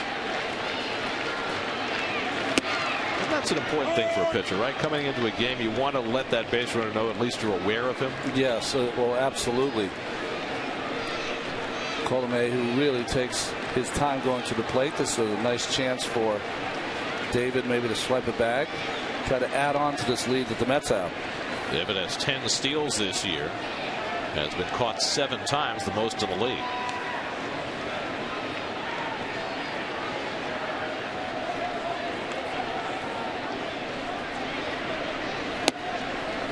Tatis takes on the outside corner, 0-2. And I don't know about you, Gary, but it's going to sound critical. We don't know what happens with the umpires down below there, but they've got to tighten that up a little bit. That was an extremely long time. Well, again, we don't know what else they saw, if anything, other than what we saw. But you know, there comes a point you can only look at the same replay for so long before you decide that there's nothing to see or decide that there is.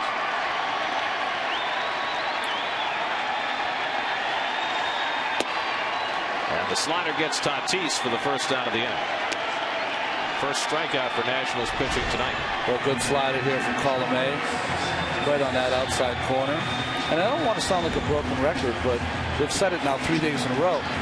If that ball had been called by the third base umpire as a ground rule double and fan interference on the play, that would have been the call too. They wouldn't have been able to see that on replay and irrefutably call it a home run. Do you think? I don't think so. Yeah. I think either way it would have been in dispute. And I think that's going to be the problem with a lot of these boundary calls. There's Omir Santos, who was hit into 2 double plays today. Because, you know, unless you have 22 cameras, which, you know, very few broadcasts are going to have, barring a World Series game, you're not going to be able to cover enough angles to definitively say on plays like that whether indeed it crossed the line, whether the fan reached in front of the line, judging where the ball would have come down had the fan not touched it first. Very tough. I don't know how much it would cost, of course, but maybe at some point down the road they will have maybe a camera on the right and left field foul pole that kind of scans across that front of the stand, so you'll get a side view of it maybe. Daniel Cabrera up now in the Nationals bullpen. He was in the starting rotation the last time the Mets saw the Nats. 1-0 to Santos, fouled away. Santos hit into a 4-6-3 double play in the 2nd inning, and then in a hit and run situation in the 4th, hit a liner right to Nick Johnson for an unassisted double play. Ramon Martinez on deck.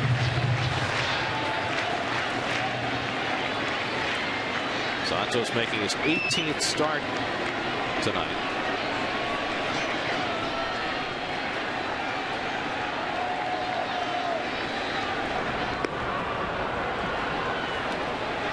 And over the period of time since Santos was called up and Brian Schneider went on the disabled list, playing time has been pretty equally divided between Santos and Castro, and the numbers are pretty even as well.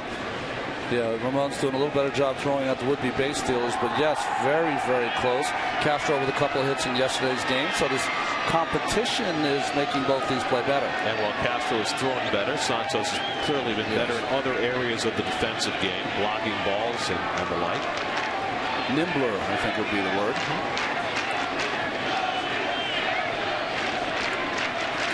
Right at first with one out. 1-1 to Santos. To right field. Kearns over toward the line. It'll fall for a hit. Wright read it well. He heads to third. Kearns' throw across the diamond is too late. And the Mets have runners at the corners with one out. Boy, that was good base running by David Wright. He knew all the way that that ball was going to fall. And the only way you know that is you take a look at those outfielders, know where they're playing. Kearns playing a little more to right center, not hit that hard. Sometimes the sound of the ball off the bat, you know that he did not get all of it, knows that it's going to fall in.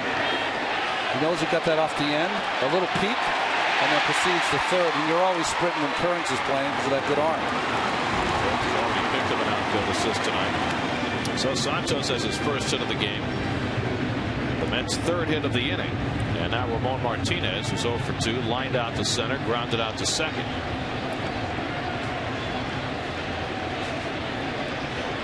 Four to 1 New York, sixth inning. And Martinez takes a strike. Now, John Maine, you'll remember, in the last inning, had 2 out and nobody on, walked Willie Harris, got his pitch count up to 98, and perhaps for that reason, Daniel Murphy is out on deck to back for Maine. That and the combination of the long inning, I believe, too, with the video review. And plus you have this weapon in the bullpen, number 39, Bobby Parnell. Well, the Mets should be fully stocked out there tonight. Jerry Manuel said before the game he had no reason to think that Francisco Rodriguez is not available after K-Rod suffered those horrible back spasms on Saturday, forcing him to miss that game. So if you have Parnell and Putz and K-Rod, you got them lined up the way you want them for the 7th, 8th, and 9th. 1-1 to Martinez. And Ramon takes on the outside corner. 96 miles an hour on the fastball. 1-2. Well, John Maine isn't necessarily out of this game. He's staying ready. Sometimes you put a hitter on deck just to force the pitcher to pitch to the number 8 hitter. A little decoy. Important at bat here for Martinez, though. Has to put the ball in play. Try to pick up the extra run. 1-2. Low and away. Good stop by Nieves. 2-2. Juan Nieves moves around well back there. Jesus Colomé, now 31 years old. He has had a touch and go major league career. Great arm, not necessarily great results. Has not thrown one pitch inside, so maybe Martinez, there's a big hole between Johnson and Hernandez. Shoot a base hit through that hole. 2-2 off the plate, and it's 3-2 to Martinez. Now do you send Santos in this spot?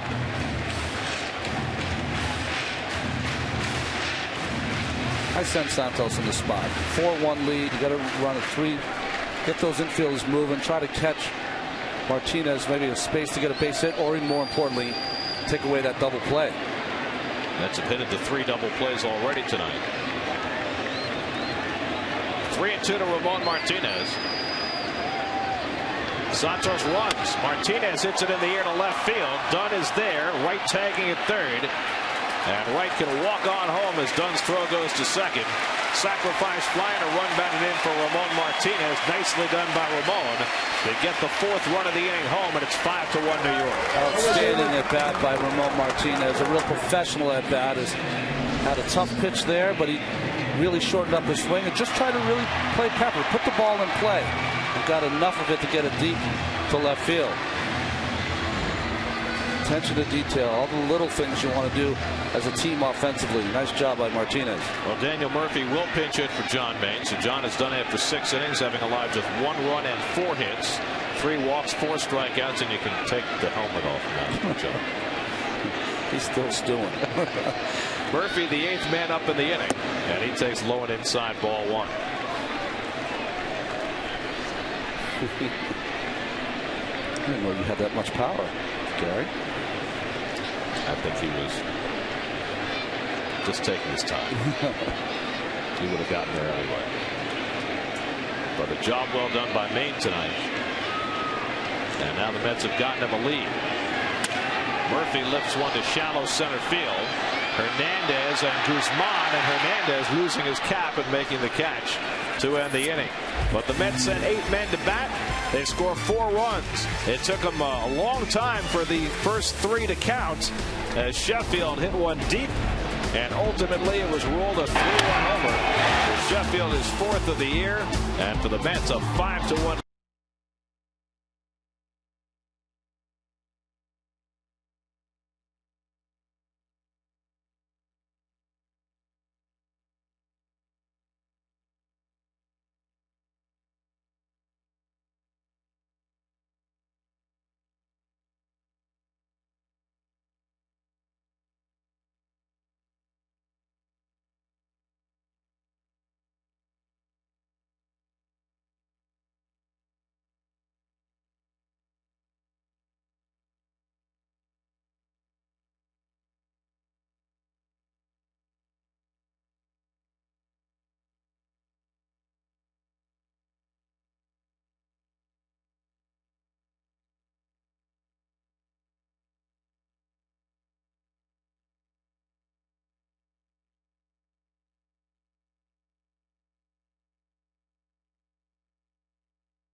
And by Firestone, a tradition of innovation.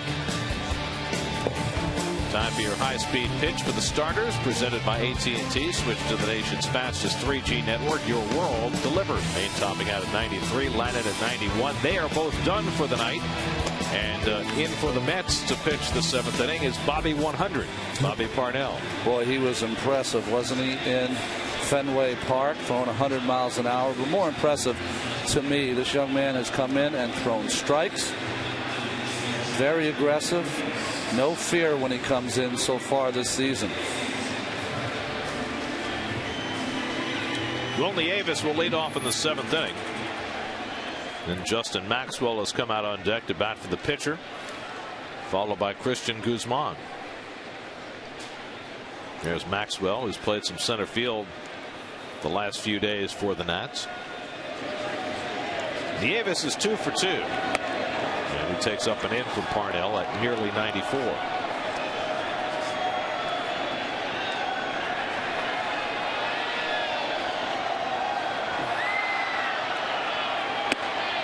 Is there ever a problem, do you think, especially with young pitchers, looking at the radar gun a little too much? Well, I think there can be. You shouldn't do that, though. I mean, that's not your concern. Your concern is to get the hitters out. But as he goes 3-0 here with 2 pitches real close,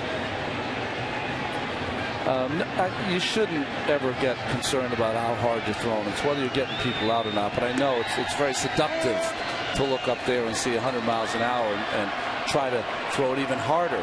You know, it can end up in injury. 3-1 to Nieves, and he walked him. So Parnell walks the first man to face him.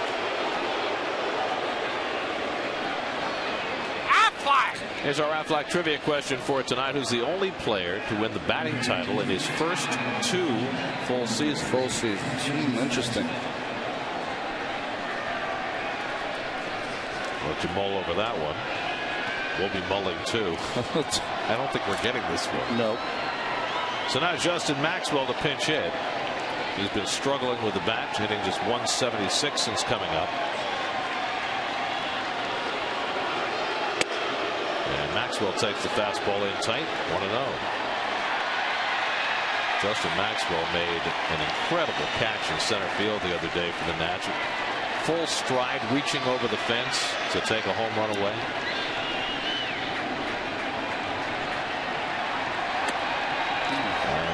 Parnell, who doesn't generally, is struggling with his control tonight, now behind 2-0. Well, a little out of sorts, and of course I sung his praises, but you know, Bobby Parnell is not going to be perfect this season. He is definitely going to have a time or two where he's going to have to pitch his way out of it, not throw his way out of it, and this might be one of his first chances. He had walked only 6 batters in 19 of the third innings coming into the night.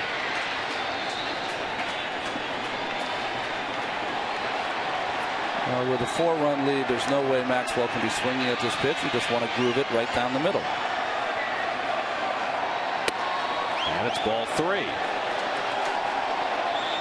Dan Worthy's probably seeing the same thing I'm seeing. He looks a little quick in his motion today. And Dan getting ready to come up the steps. Finally a strike, and it's 3-1 to Maxwell. That was a little better, a little more relaxed, but he's just a little fidgety, a little quick to the plate. That'll always end up with the front shoulder opening up, and that ball will be up in the strike zone. Parnell last pitch Friday night in Boston. There's a strike. Good looking fastball. It's 3-2.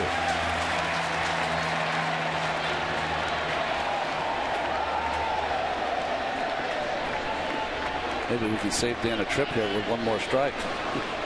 He's got that look of concern on his face. Less concern now as Parnell fans Maxwell for the first down. Nice comeback by the young man. Just has so much movement on his fastball. Now remember, he's got a nice classic motion. Remember, this is his first time really through a lot of these teams and through the league, so he's always going to have the advantage. But when you have these kind of physical gifts, it makes it much easier. Of course, he made his major league debut against the Nationals last September in Washington at a time when the Mets were in desperate need of bullpen help.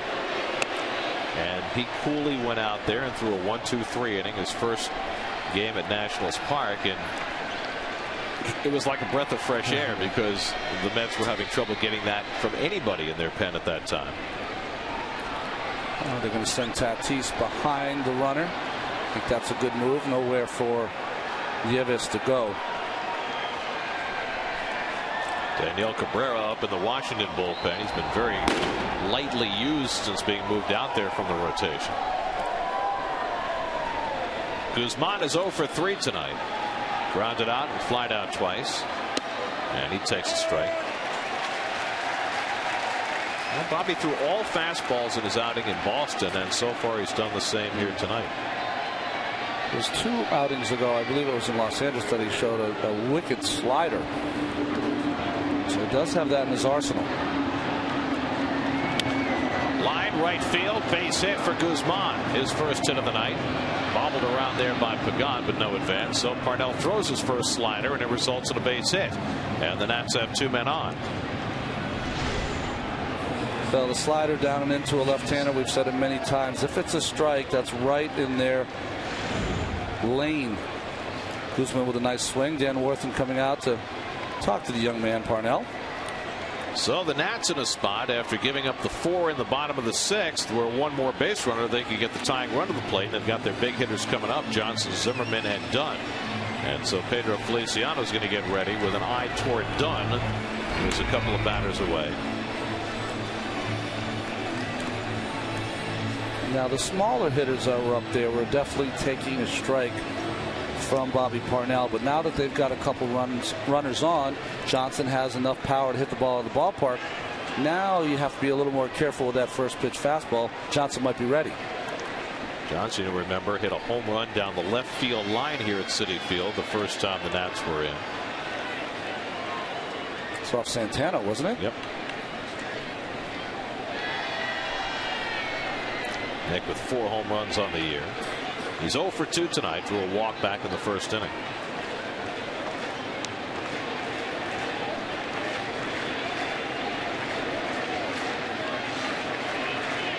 And Parnell starts him off with a fastball just off the plate, 1-0. Very interesting. That big strike zone that Larry Vanover had earlier in the game has now shrunken a bit with the rookie Parnell. Nieves at second, Guzman at first with 1 out. 1-0 to Nick Johnson. And below the knees, and now Parnell behind in the count again, 2-0. Well, it seems as though Nick Johnson is 2-0, 3-1 every at bat.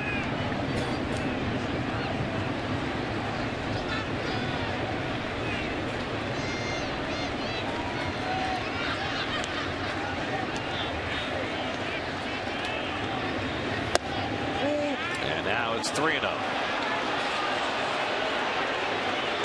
Not missing by much.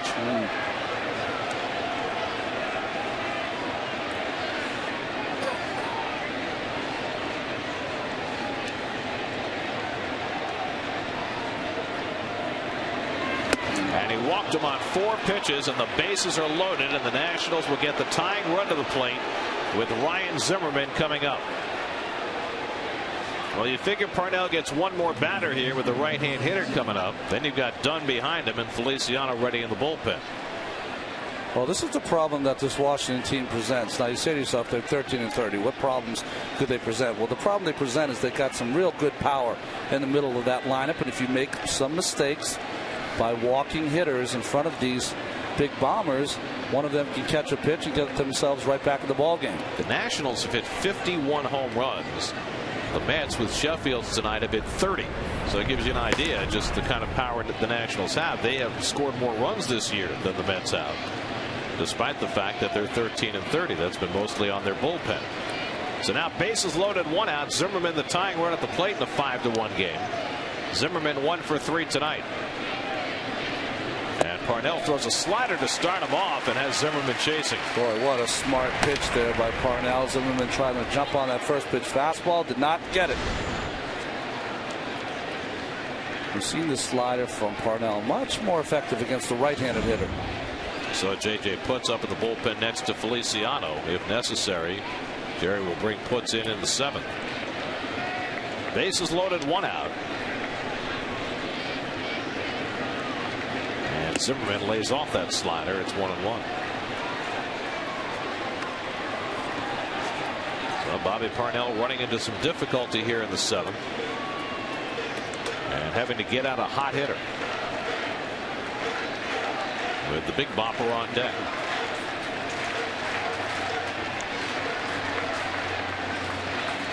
One and 1 to Zimmerman. Low and away. 2-1.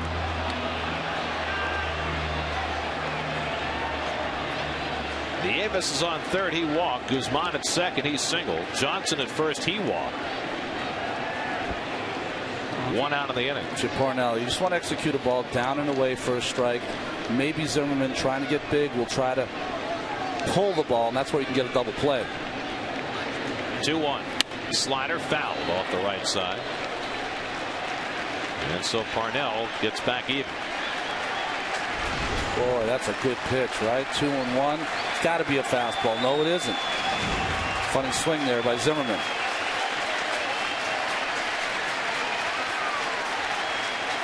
Can you get him out upstairs? You can. He will swing at that pitch up.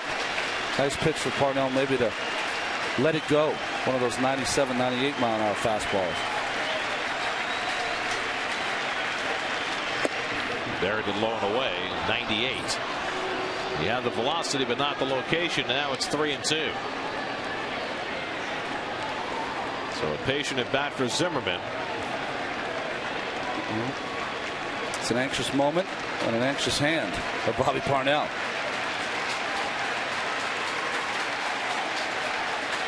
3-2 and the base is full. Foul back. Pretty good fastball from Parnell, and Zimmerman wastes it away.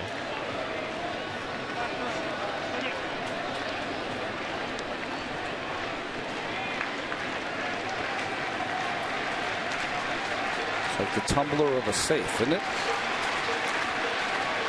Trying to find the code. This will be the 25th pitch of the inning for Parnell. And he walked him to force in a run. The third walk of the inning issued by Bobby Parnell. Nieves trots in to score, and the Met lead is cut to 5-2. So that's going to be all for Parnell, as Zimmerman gets the RBI, his 35th of the year, and now Feliciano will come in to face Adam Dunn. This call to the bullpen is brought to you by Lincoln Mercury. Mets trying to hang on to a 5-2 lead with the tying runs on base. Feliciano will come in to try to put out the fire.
Stories that matter most to you. The Mets, Yankees, and all things New York sports. Join Jonas Schwartz and Joe Beningo on Daily News Live, presented by Citi, weekdays at 5 p.m. right here on SNY.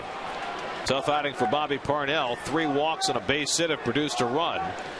And now Pedro Feliciano comes on to face Adam Dunn. Well, Brian Stokes, who struggled yesterday. Feliciano had to pitch an inning in Fenway Park, but good for the Mets. Lefties are only 6 for 42 this year off Pedro. However, Adam Dunn at the plate is 6 for 9 in his career against Feliciano.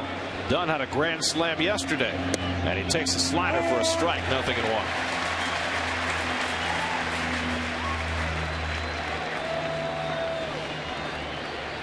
We see the defense. A little different play now with the runners on base. Martinez cannot play on the second base side of second. Dunn takes a fastball for a strike, and Feliciano quickly ahead 0-2.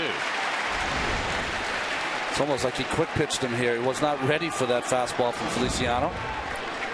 Dunn's grand slam yesterday came against the lefty, Jamie Walker of Baltimore.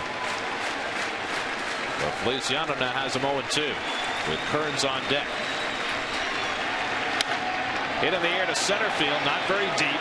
In comes Beltran. Pagan calling as well, and Pagan comes over to make the catch. Guzman holds at third base. A terrible throw by Pagan, but Santos able to scoop it up, and nobody advances. That's the second out of the inning. Not sure why Beltran gave way to Pagan on that ball. Well, they have a pass. Yeah, I know. So Pagan catches it here. He should have known, being that shallow, that really you want to make that throw right to the cutoff man.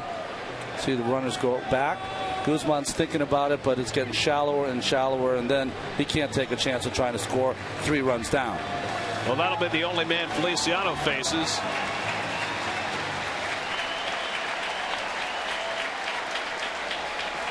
Nice play by Santos. J.J. Putz will come on to try to finish the 8th inning, protecting a 5-2 lead.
Rockets and getting a save on Saturday night. Yeah, he had a little help from the defense on that night to get his second save.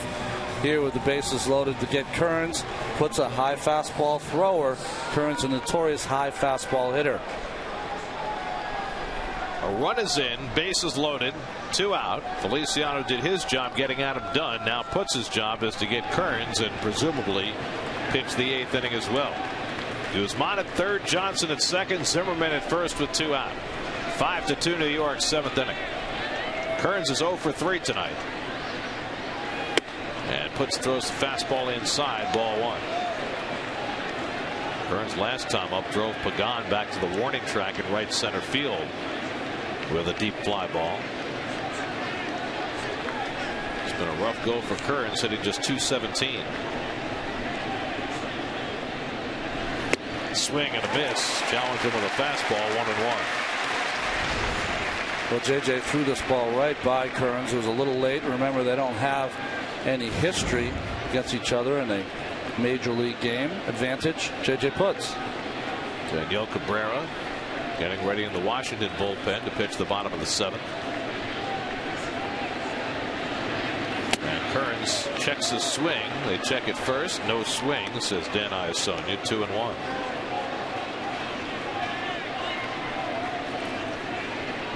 Kearns with 2 career grand slams. 1 this year. Willie Harris would be next. The Nats only have 5 hits in this game, but they've drawn 3 walks in this inning. 6 on the night. 2-1. And Kearns takes low and inside, and now it's 3-1 and puts in danger of forcing home another run. So a really tough spot now for JJ. Jerry Manuel, his least favorite thing from his relievers is a reticence to throw the ball over the plate. It's his pet peeve. This is a ballpark that just begs you to throw the ball over the plate. So much room in the outfield. 3-1 to Kearns. Fouled away, and now it's 3-2. Good pitch by JJ on the outside part. Beat him again to the spot. All fastball from JJ, and we've seen a lot of this lately.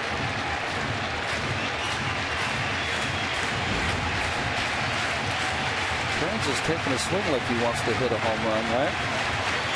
The merry-go-round will be in motion here.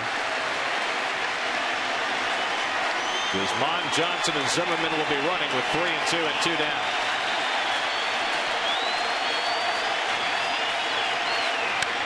Bouncing ball, Wright waits on it. He has to go to first with it. Just in time to get Kearns side retired.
Here's your Mets upcoming schedule. Remember, all Mets games on SNY are available in HD, presented by IOTV. 2 weeks of playing teams that are down. Washington, Florida, and Pittsburgh, 13 games. And the Mets are starting that stretch tonight. Or if you're in the car, listen to every Mets game on Sports Radio 66 WFAN. Daniel Cabrera, all 6'9" of him, comes on to pitch the bottom of the 7th. Angel Pagan leads off and takes up and in for ball 1. Well, the former Oriole has just had such a tough time to come over here to Washington. Was in the rotation. Was pitching less than 4 innings per start. Had 82 base runners in 39 1/3 innings. Pagan tries to drop down a bunt. It's foul. Cabrera last pitched 9 days ago. His last relief outing was July the 2nd of 2004. Pitching for the Orioles in Philadelphia in a 16-inning game. He got a save in that game, but he's been a starting pitcher almost exclusively his entire career. Oh, he has 32 walks and 16 strikeouts. That's upside down. It should be the other way around. He's always had a difficult time throwing strikes. And pitching out of the bullpen, that is very problematic. You can bring him in to start an inning like this, but how could you ever bring him in with men on base? Yes. Pagan 0 for 2 and a walk. Cabrera started against the Mets back on April the 25th. Lost that game 8-2. He had some problems from his defense in that game, but lasted just 2 1/3 and gave up 5 runs and 6 hits. Walked 4 in that game. Pagan fouls it back, and it's 3-2. It'll be Pagan, then Luis Castillo, and Carlos Beltran top of the batting order for the Mets in the 7th. You know, the problem for Cabrera, for all tall pitchers, it's hard to get those mechanics in the right way.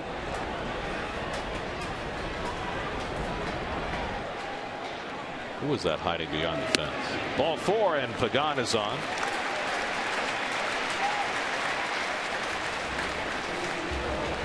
Let's answer our Aflac trivia question. We asked who won the batting title his first 2 years. Do you know? Peru? Bill Matlock? Tony Oliva, of course. Geez. With the Twins. Tremendous hitter back in the 60s. Jason Bergman is up in the Washington bullpen. He's been up and down between the Nats and the minors this year. Here's Castillo, who's had a good night at the plate. 2 for 3. He's up there to bunt, but Cabrera doesn't give him a chance. 1-0. Now, Tony Oliva, I remember reading his autobiography or his biography as a kid. He had taken one of the passports from his family when he came to the Minnesota organization, and it was 3 years his senior. So they always thought he was a 19-year-old player when he was only 16. Usually it's the other way around. Yeah. You pretend to be younger, not older.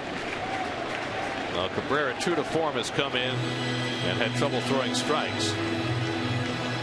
A lot of that tonight. There have already been 11 walks in this game. Met pitchers have walked 6. Nationals pitchers have now walked 5.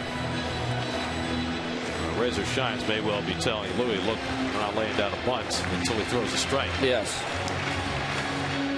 Louis likes to fake that bunt, though, to try to induce another ball from Cabrera. Defense, third baseman Zimmerman in. Johnson on the bag. Very shallow in the outfield. And Louis does bunt. Zimmerman comes in to grab it and leads Hernandez to the bag. So it's a sacrifice for Castillo. Moving Pagan up to second. Interesting as you see Zimmerman come in. Makes the nice throw. But look at the catcher, Will Nieves. Follow him also as you're watching Zimmerman make the throw. He goes to cover third base so that Pagan cannot proceed to third. Nice play by Nieves. Nice play by Zimmerman. So Castillo gets the bunt down, moving the runner into scoring position for Beltran, who has not been retired tonight. Double down the left field line of the first, single to left to drive and a run in the third, walked and scored a run in the 6th. Mets scored 4 runs in that 6th inning, 3 of them on a Gary Sheffield home run, and now lead 5-2.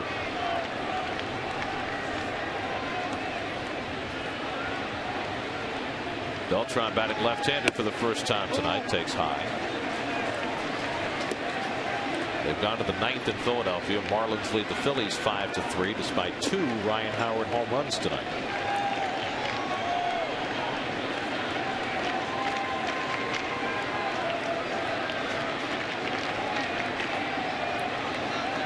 And Beltran lines one to right field. Kearns gets in front of it. And that's the second out as Pagan holds at second. So now Sheffield, here's what he did the last time. First pitch hitting from Lennon, that ball up in the strike zone, and after a review, John Lennon did not get his wish. It became a 3-run home run. Celebration in the dugout. Game's changed. What a concept, huh? Gary's 4th home run of the year. He now has 14 driven in. He's 2 for 3 tonight.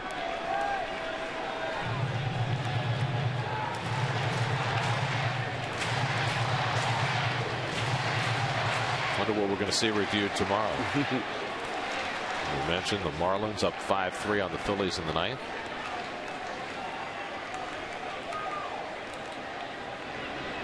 In the dirt, and Davis stands up to block it 1-0. He threw that ball about 30 feet, didn't he? Let's see if it gets over the grass. Barely. Yeah, nice play by Nieves. Now the problem with Cabrera is that, in Baltimore, Gary, he would have the same problems, but he was throwing 95, 96, 97 miles an hour. Right. Down more around 90 now. He went 12-8 as a rookie in 2004, but it's all gone downhill since. He has always had the high walk totals. Speaking of pitchers who are enigmas, Ali Perez will make his first rehab start for Buffalo tomorrow night.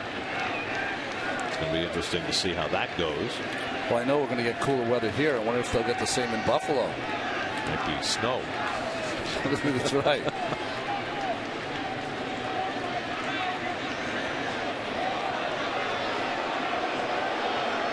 Covering the bag and Pagan back it easily. One reason I think of that is because Ollie had some trouble here on one of the exhibition games against the Red Sox when it was very cold here at Citi Field. So probably going to get the same kind of weather in Buffalo tomorrow. 2-0 to Sheffield. And a curveball in for a strike. That's with the base open. Yeah, but he got David Wright on deck. I know. I wouldn't do it, but that's how they're pitching to Sheffield after the 3-run bomb. Maybe he's got a better chance to throw a strike with his curveball. See if he does it again.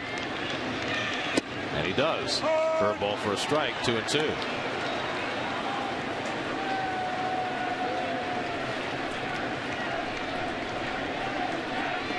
Would he try for 3 in a row? I think so. And if he throws that same one 3rd time in a row, Sheffield's going to get it. There's kind of a hanger there. Missed with it. It's 3-2.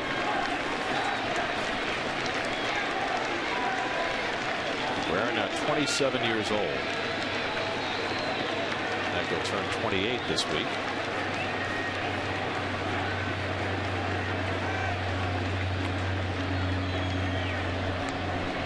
Sheffield, I'm sure, has timed that curve by now. Here's the 3-2, and he throws it in the dirt past Nieves. It's a walk and a wild pitch that moves Pagan over to 3rd. Second walk of the inning for Cabrera, and the Mets have the runners on the corners for David Wright. Now in 40 innings, Cabrera has 10 wild pitches.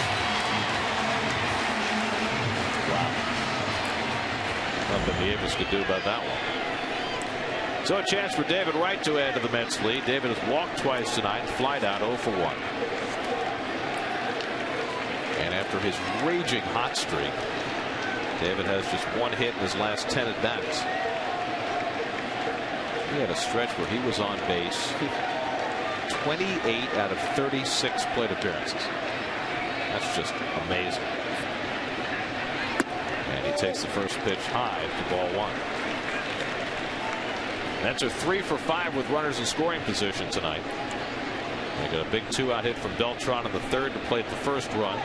Sheffield's 3-run homer in the 6th. Wright fouls it off 1-1. It's amazing when you look at stats sometimes. David Wright has come into this game twice as many at-bats as Gary Sheffield. Sheffield now has 19 walks. They've scored 21 runs. David Wright's 29.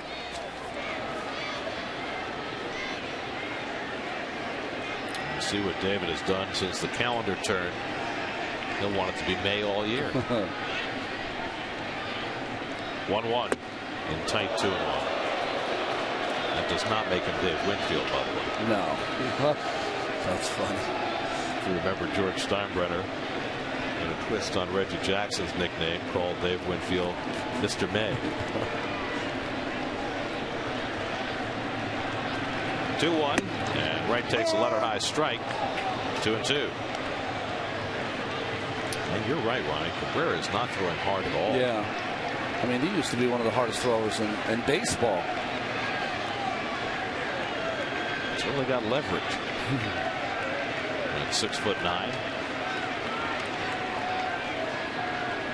2-2 to Wright. Foul back.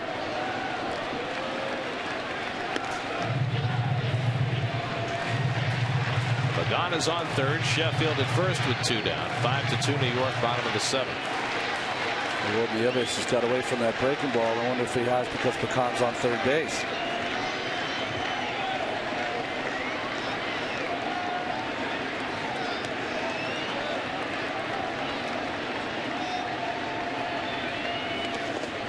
Buried that one in the dirt. And Nieves saved a run. 3-2. Well, anticipating it. Nieves gets that entire body out there to block it with that chest protector. He's spent most of this game on his knees. He has. Tatis on deck. So Sheffield will run with 3-2 and 2 down.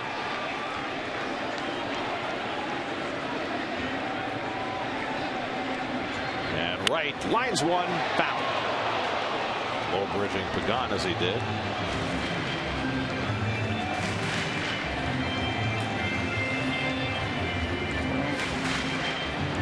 Despite whatever the outcome is, I think both teams are going to have to think about coming out here tomorrow, the pitching staffs, and you can't walk this many hitters in this ballpark.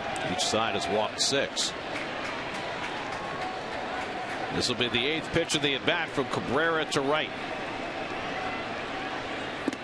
Ball 4, the 3rd walk of the inning by Cabrera, and the Mets have the bases loaded for Tatis. 3rd time Wright has walked tonight. And Manny Acta, I believe, has seen enough. He's got Jason Bergman up at the bullpen. So Cabrera's first relief outing since 2004 goes about the way his starts have gone. Lots of walks. Acta, I believe, already made the sign. Bergman wasn't sure, but he's coming on now. Into a bases loaded jam in the bottom of the 7th with the Mets up 5-2 back to Citi Field.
So it was the fog game at Shea Stadium. Bill Robinson couldn't find a ball in the fog, and so they called the game.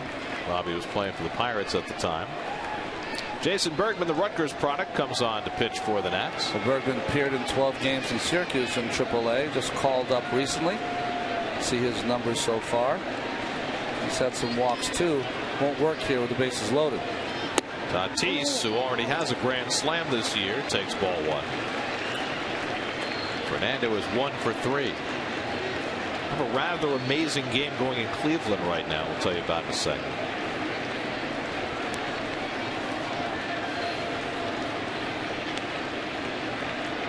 One and 0 to Tatis, and the curveball in for a strike. Tampa Bay led Cleveland 10-0. Cleveland got 2 in the 4th, 2 in the 8th. They have 5 runs home in the bottom of the 9th. It's now 10-9 Tampa Bay, and the Indians have the bases loaded and 2 out against Jason Isringhausen. The young phenom Price must have pitched well early in that game. Victor Martinez coming up for Cleveland. 1-1 to Tatis, pulled, and he hits the runner in foul territory. Fortunately for Pagan, still hurts, but he was barely in foul territory. This is the second time I've seen this happen in a week, and I have never seen it happen before. I've seen coaches hit, but never players. And I'm telling you what, he was almost in fair territory, and of course if he had been, he'd be out and the inning would be over. Look at that. Oh, just ate him up. 1-2 to Tatis. Breaking ball grounded to short. Guzman on the backhand gets the out at second and gets the Nationals through the 7th inning. Mets draw 3 walks but don't score. Still 5-2.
Willie Harris will lead off against J.J. Putz, who got the final out of the 7th inning and now will try to wind his way through the 8th. J.J.'s only had 1 outing this year in which he's recorded more than 3 outs. That was against the Phillies May 2nd when he worked 2 innings.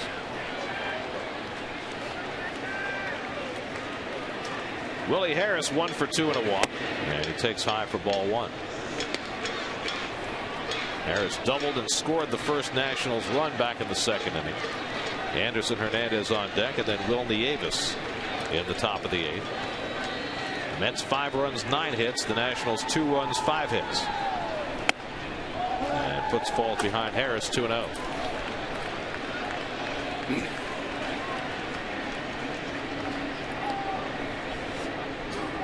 Both bullpens have struggled with walks already. Parnell walked 3 and forced in a run in the 7th before Feliciano and Putz bailed him out.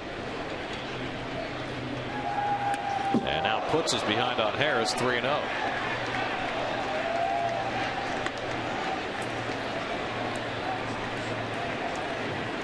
Veteran Kip Wells is up in the Washington bullpen. Boy, they have made more changes this year in that Nationals bullpen than I don't think I've seen a team make that many moves in their bullpen in the first 2 months of the season. You get really like a 3-appearance tryout. That's how it's been. You don't get the job done, next, like a barbershop. 3-0 to Harris, and there's a strike. I mean, they had Saul Rivera, who was a mainstay in their bullpen for the last couple of years, and he's been sent down a couple of times already this year.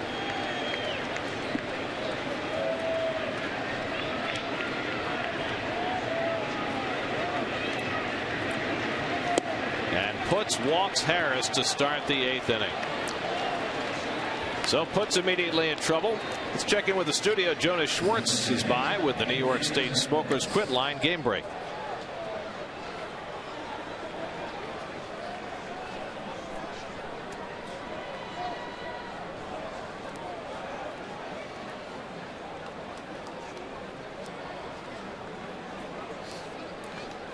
Well, for a Cleveland Indians team that has suffered innumerable horrible losses already this year, that is an unbelievable win against the defending American League champions. 7 in the bottom of the 9th, come from 10 runs down to win 11-10. Are you kidding? Meanwhile, Putz struggling with his control behind on Anderson Hernandez 1-0. Just nice job by Jonas and you guys. You and Jonas, you gave him the bounce pass. He laid it in. Beautiful. My first assist. Usually a chucker, you know.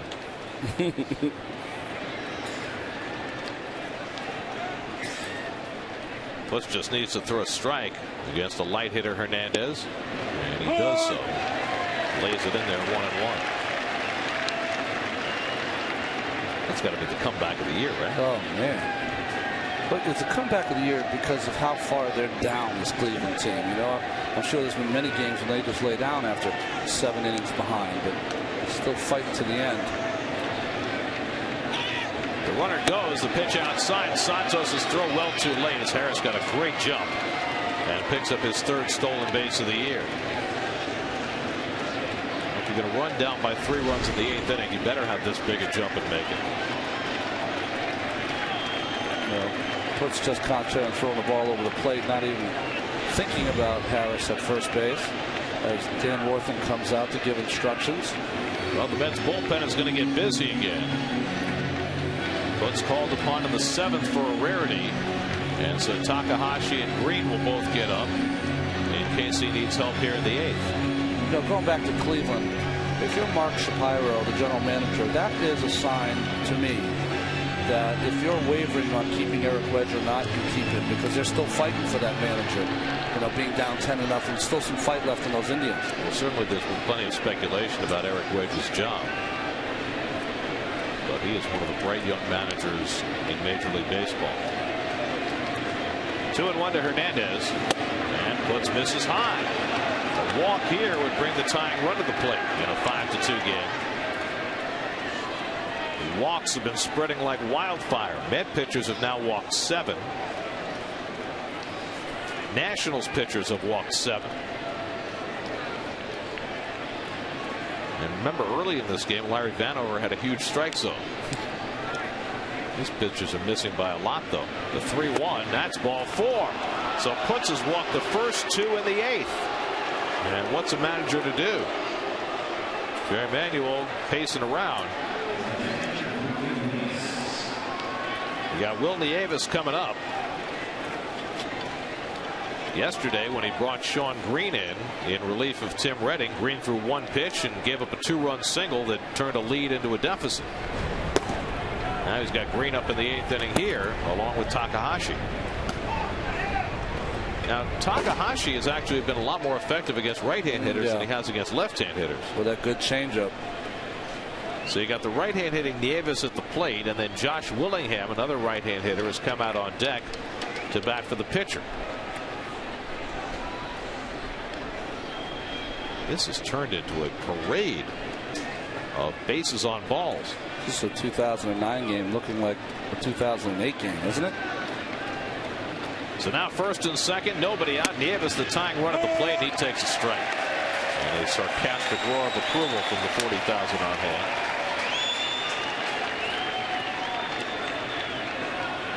Eight walks tonight by Met pitchers, 1 shy of a season high. Putz would love to get a ground ball here from Nieves, who doesn't run well. And he misses with the splitter, 1-1. And Putz has not thrown many splitters his last few outings. Well, if you have any discomfort around your elbow or forearm, it's going to take away that splitter, because you really need to be strong in that area to really ratchet that split finger down in the strike zone. And that's such an important part of his repertoire. Bounce foul. That was a good one. Just enough off to get Nieves out in front.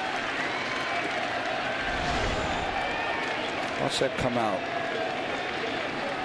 Still, though, not a lot of movement for Putz on that pitch. Of course, JJ had the cortisone shot in his elbow. He's got a bone spur there, and it caused some inflammation. Missed a couple of days on the last road trip. He's ahead on Nieves, 1-2. In the air to left field. Sheffield back. Has room. Tagging at second is Harris. He's going to try for third. The throw, though, goes to second base. First out of the inning. And now the Nats have runners at the corners. Well, there's little things that happen in the game that you might not see in the box score. Nice play there by Sheffield. Wasn't a hard play in the fly ball, but the choice to throw the ball to second base. Great choice by the veteran Sheffield. That kept Hernandez from moving up. And Sheffield gone to third with it. Now Willingham, the former Marlin, who's been splitting some time in the outfield with Austin Kearns. They've both been struggling at the plate. Willingham, though, does have 6 home runs. And the Mets have seen plenty of his power over the last few years. Tying run at the plate in a 5-2 game. Putz trying to negotiate the 8th inning after getting the final out of the 7th.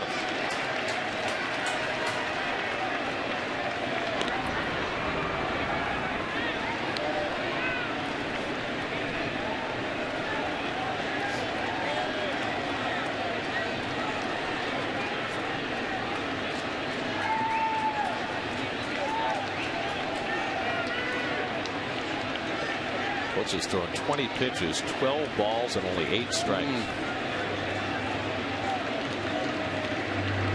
Willingham takes a strike. Christian Guzman on deck.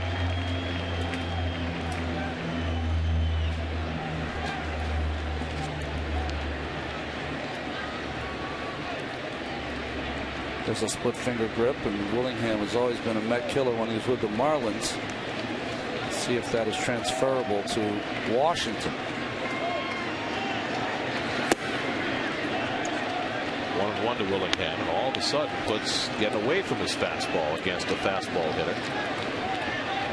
Well, I think if JJ is throwing 96 or 97 like he was in San Francisco, he can get away with the fastball being his main pitch. If he's not, then he's going to have to employ all 3 of his pitches, slider and split finger. Willingham holds the swing, foul tipped it into the mid of Santos, and now it's 1-2.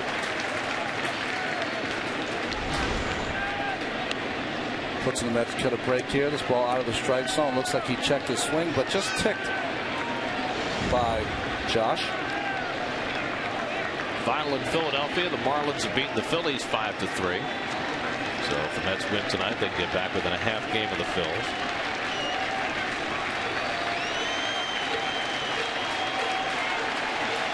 Now Putz ahead on Willingham, 1-2. Fouled away.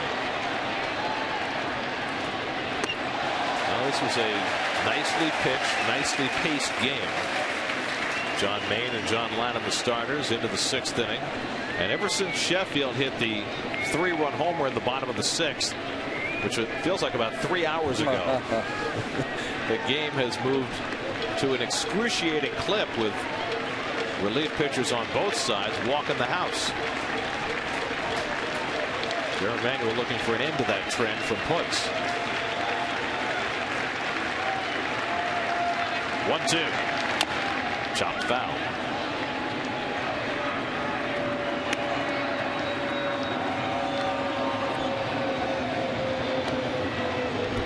Green and Takahashi both ready if needed.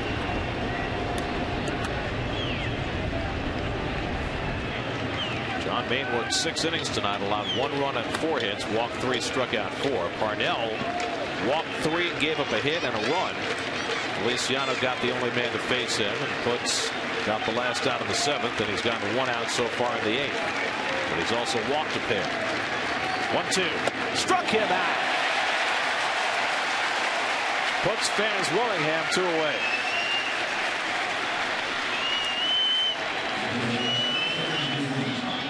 Big out by J.J. Putz.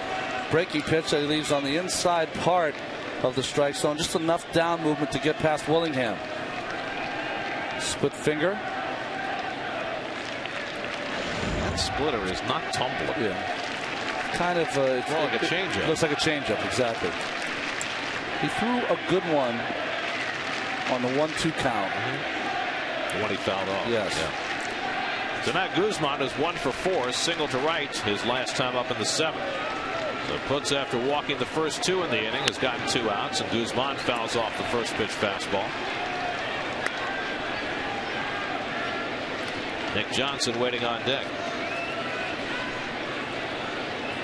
Mets took 2 out of 3 from the Nats the first time around in late April here at Citi Field. Mets will make their first trip to Nationals Park weekend after next.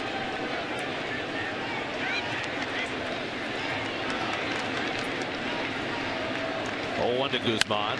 Lifted foul, and now Putz out ahead 0-2, and that at 96 is the hardest pitch he's thrown in his stint tonight. Harris is at third, Hernandez at first. They both walked to start the inning. Now Putz is 1 strike away from getting through the jam.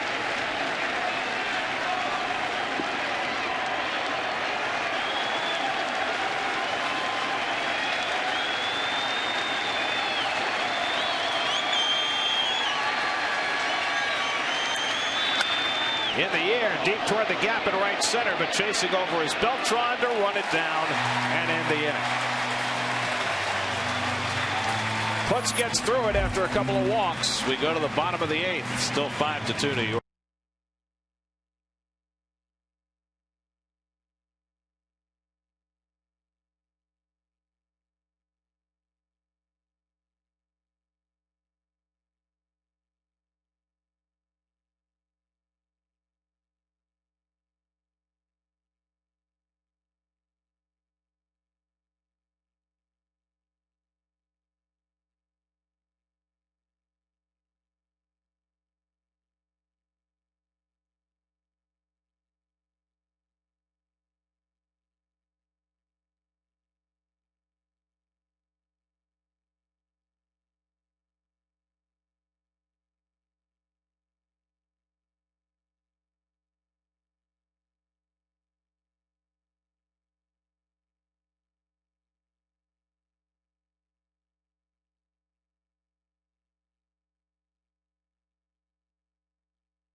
Hernandez to the mound as they continue their series against the Nats here at Citi Field. Mets Nationals coverage begins tomorrow at 6:30 only on SNY. Veteran Kip Wells takes over the pitching for the Nationals as we go to the bottom of the 8th. Mostly been a starter most of his career. You can see his numbers so far as he's gotten off to a slow start. 14 walks in 20 innings pitched. The left-handed hitters are getting 30 points higher than the right-handers. Homir Santos leads off for New York in the bottom of the 8th. That's with a 5-2 lead. They got all 5 runs against the starter John Ladden in 5 innings plus. The Nationals bullpen, despite hiccups along the way has worked 2 scoreless innings. Santos is 1 for 3. He's into 2 double plays, but had a base hit to right field his last time up that helped build the last Met run. And he grounds one right back to Wells. That ball caught him. Santos retired 1 away.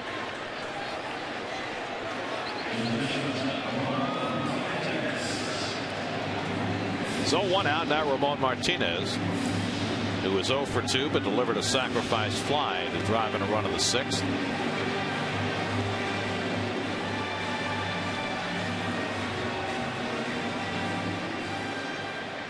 Well, the Mets did not make any roster moves before the game today, but it's not that they didn't consider any.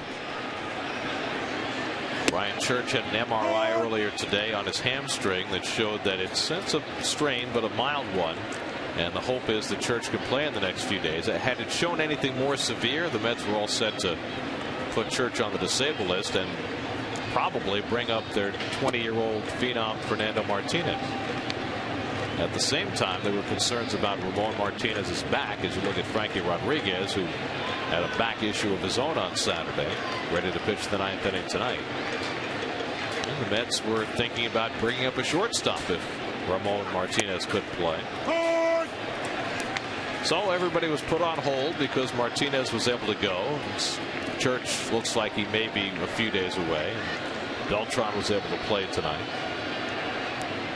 So far, so good. Wells strikes out Martinez for the 2nd out. So 2 up and 2 set aside. There's Ryan.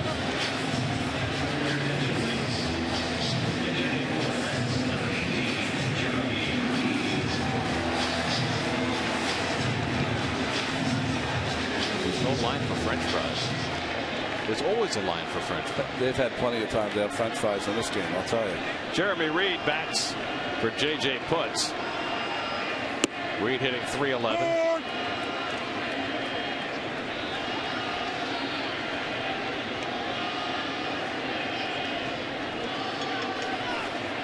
Jeremy started all 3 games at Fenway Park in center field and had a hit in each game. Now Wells ahead of him 0-2. Looking ahead to the 9th inning, the Nationals will have their big hitters up, Johnson, Zimmerman, and Dunn against K-Rod, who will be bidding for his 13th save of the year. He's tied for the league lead right now with a dozen. 0-2, and Reed down swinging to end the inning. So a good inning of relief for Kip Wells. He fans a pair, gets the Mets 1-2-3. Now it's up to K-Rod back from the back spasms to try and hold it in the 9th.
Mets inaugural season sweepstakes. Just visit the Bud Family 24-pack Mets display at participating retailers for your chance to win great Mets prizes. By Quikrete, cement and concrete products. Quikrete, it's what America's made of. By the United States Postal Service.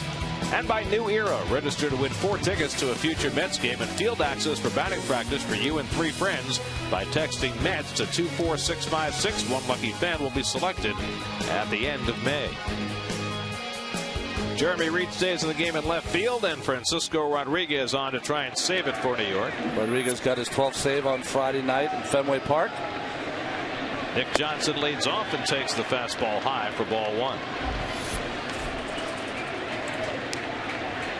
12 for 12 so far. Rodriguez has been as advertised. Outstanding. He was perfect on Friday night and on the floor Saturday night. There's a strike, 1-1. It was a scary moment for all who witnessed it.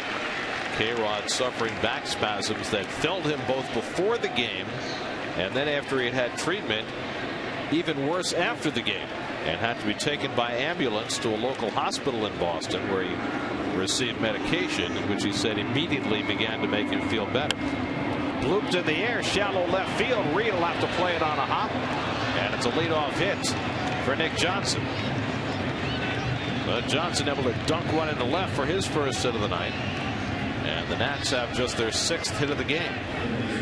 However, they've threatened plenty because they've drawn 8 walks. Zimmerman walked with the bases loaded in the 7th to drive in the 2nd Washington run. He's 1 for 3.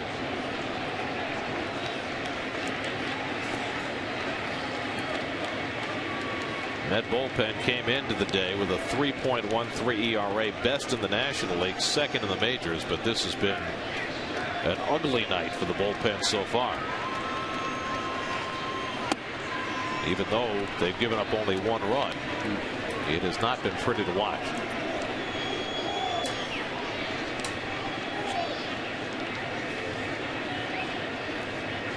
The Nats need 1 more base runner to get the tying run to the plate. They've got Adam Dunn on deck.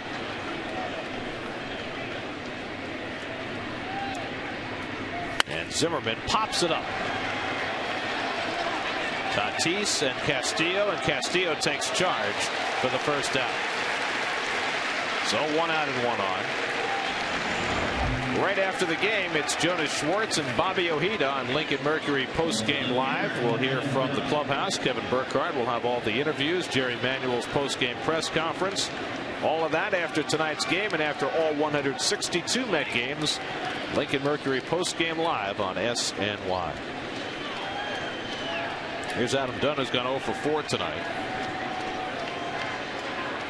Dunn flied out with the bases loaded to shallow right field his last time up.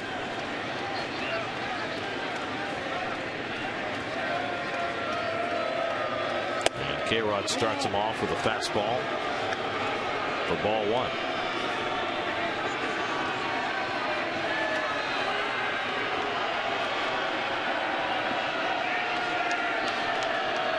Tatis playing behind Johnson.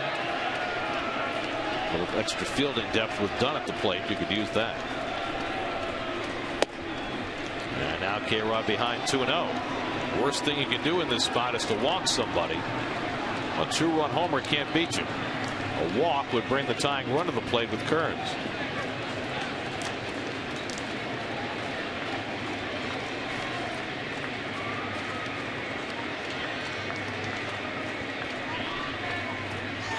And Dunn watches ball 3. It's been the theme of the night, hasn't it? It really has, and it's been the fastball that almost all the pitchers to a fault have not been able to throw for a strike. Well, Dunn has got to take a pitch here. And watches one down the middle, 3-1.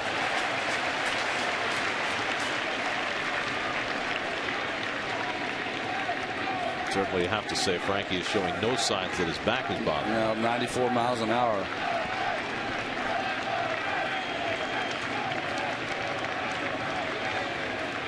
(3-1) to Dunn. Bounced foul. And now it's a full count.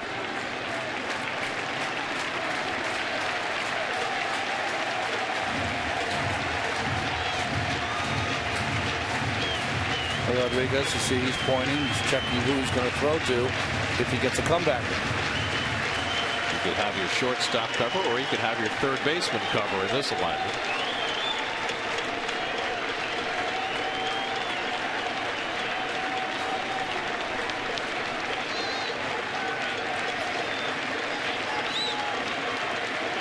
Three and two to Dunn. Bounce foul. A changeup on 3-2. Oh, just the confidence of Francisco Rodriguez. He will throw any pitch on any count in any situation. One of the reasons it makes him so difficult to hit.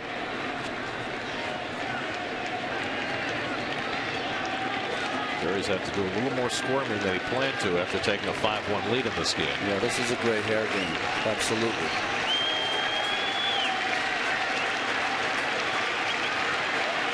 Again, the 3-2. In the dirt, ball 4, and the Nationals will get the tying run to the plate. How about this? The 9th walk by Met pitchers tonight. That ties a season high.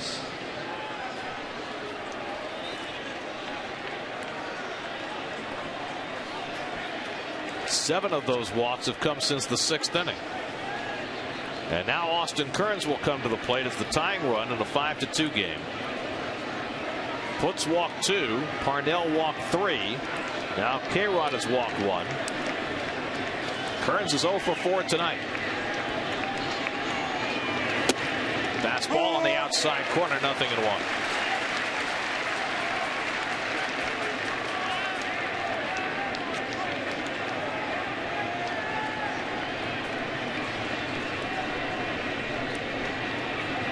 Kearns is a base hit, his only career at bat against K-Rod.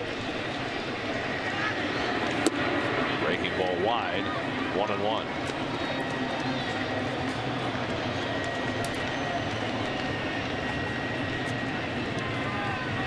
It's the kind of game it's almost you're saying to yourself, how many chances are the Mets going to give the Washington Nationals? Nats have left 11 runners on base already. 1-1 to Kearns. Breaking ball just off the plate. And it's 2-1. Well, you have to give the Nats hitters some credit too. They've been very patient tonight. A team that last year was often over anxious, got themselves out. It's a different kind of lineup with Dunn in the middle of it. 2-1 to Kearns. That's it for a strike. And Frankie gets even 2-2. Frankie wants to see Omer Santos. Probably a change of signs. There's the hitting coach for the Washington Nationals, Rick Eckstein, David Eckstein's brother. So they know a lot about that family being pesky, don't they? Well, that's why they're the pesky Nats.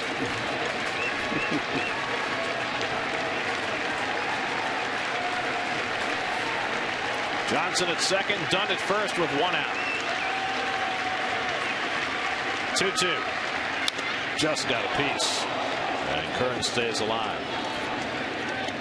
He was flailing at that breaking ball. Johan Santana will pitch on Wednesday night.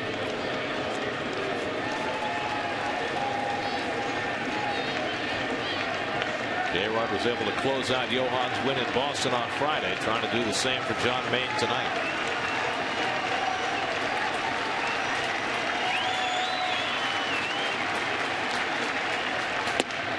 Off the corner, and it's 3-2. That looked like the change up there from Rodriguez.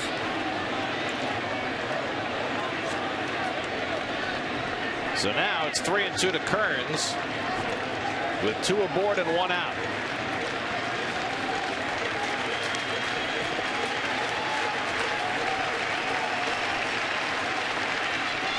He struck him out.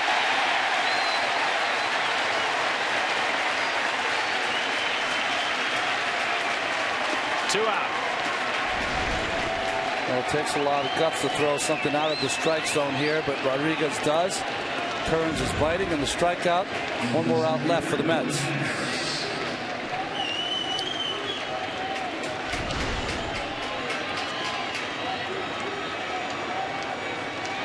So he's directing his infield. He's saying if there's a ground ball on the ground, we want everyone in the infield to dive, keep it in play.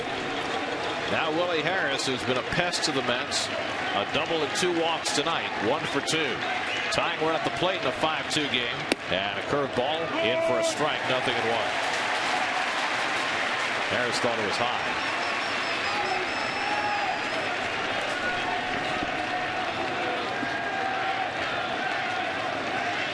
Harris has 1 home run this year.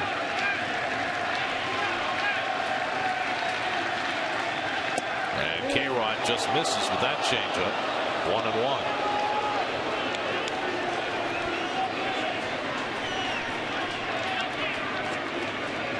Frankie's already thrown 21 pitches in this 9th inning.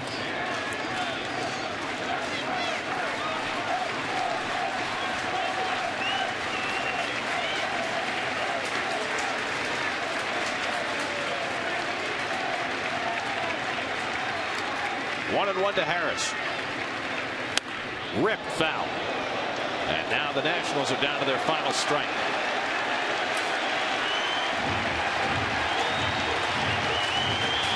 Again, maybe changing the signs again. Rodriguez struck out Kearns on a changeup.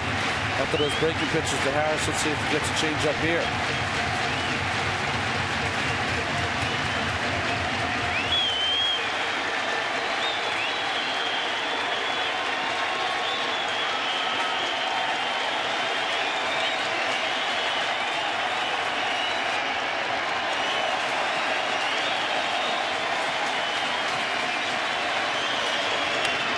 Popped up. It should end it. Martinez and Castillo's got it, and the ball game is over. The Met bullpen staggers but hangs on a night when Met pitchers walk 9. Frankie Rodriguez finally saves it for John Maine, and the Mets have taken the opening game of the homestand from the Nationals 5-2. Well, both bullpens struggled to throw strikes. Jerry Manuel's Mets come out ahead. 13 for 13 now is Francisco Rodriguez. Nice job.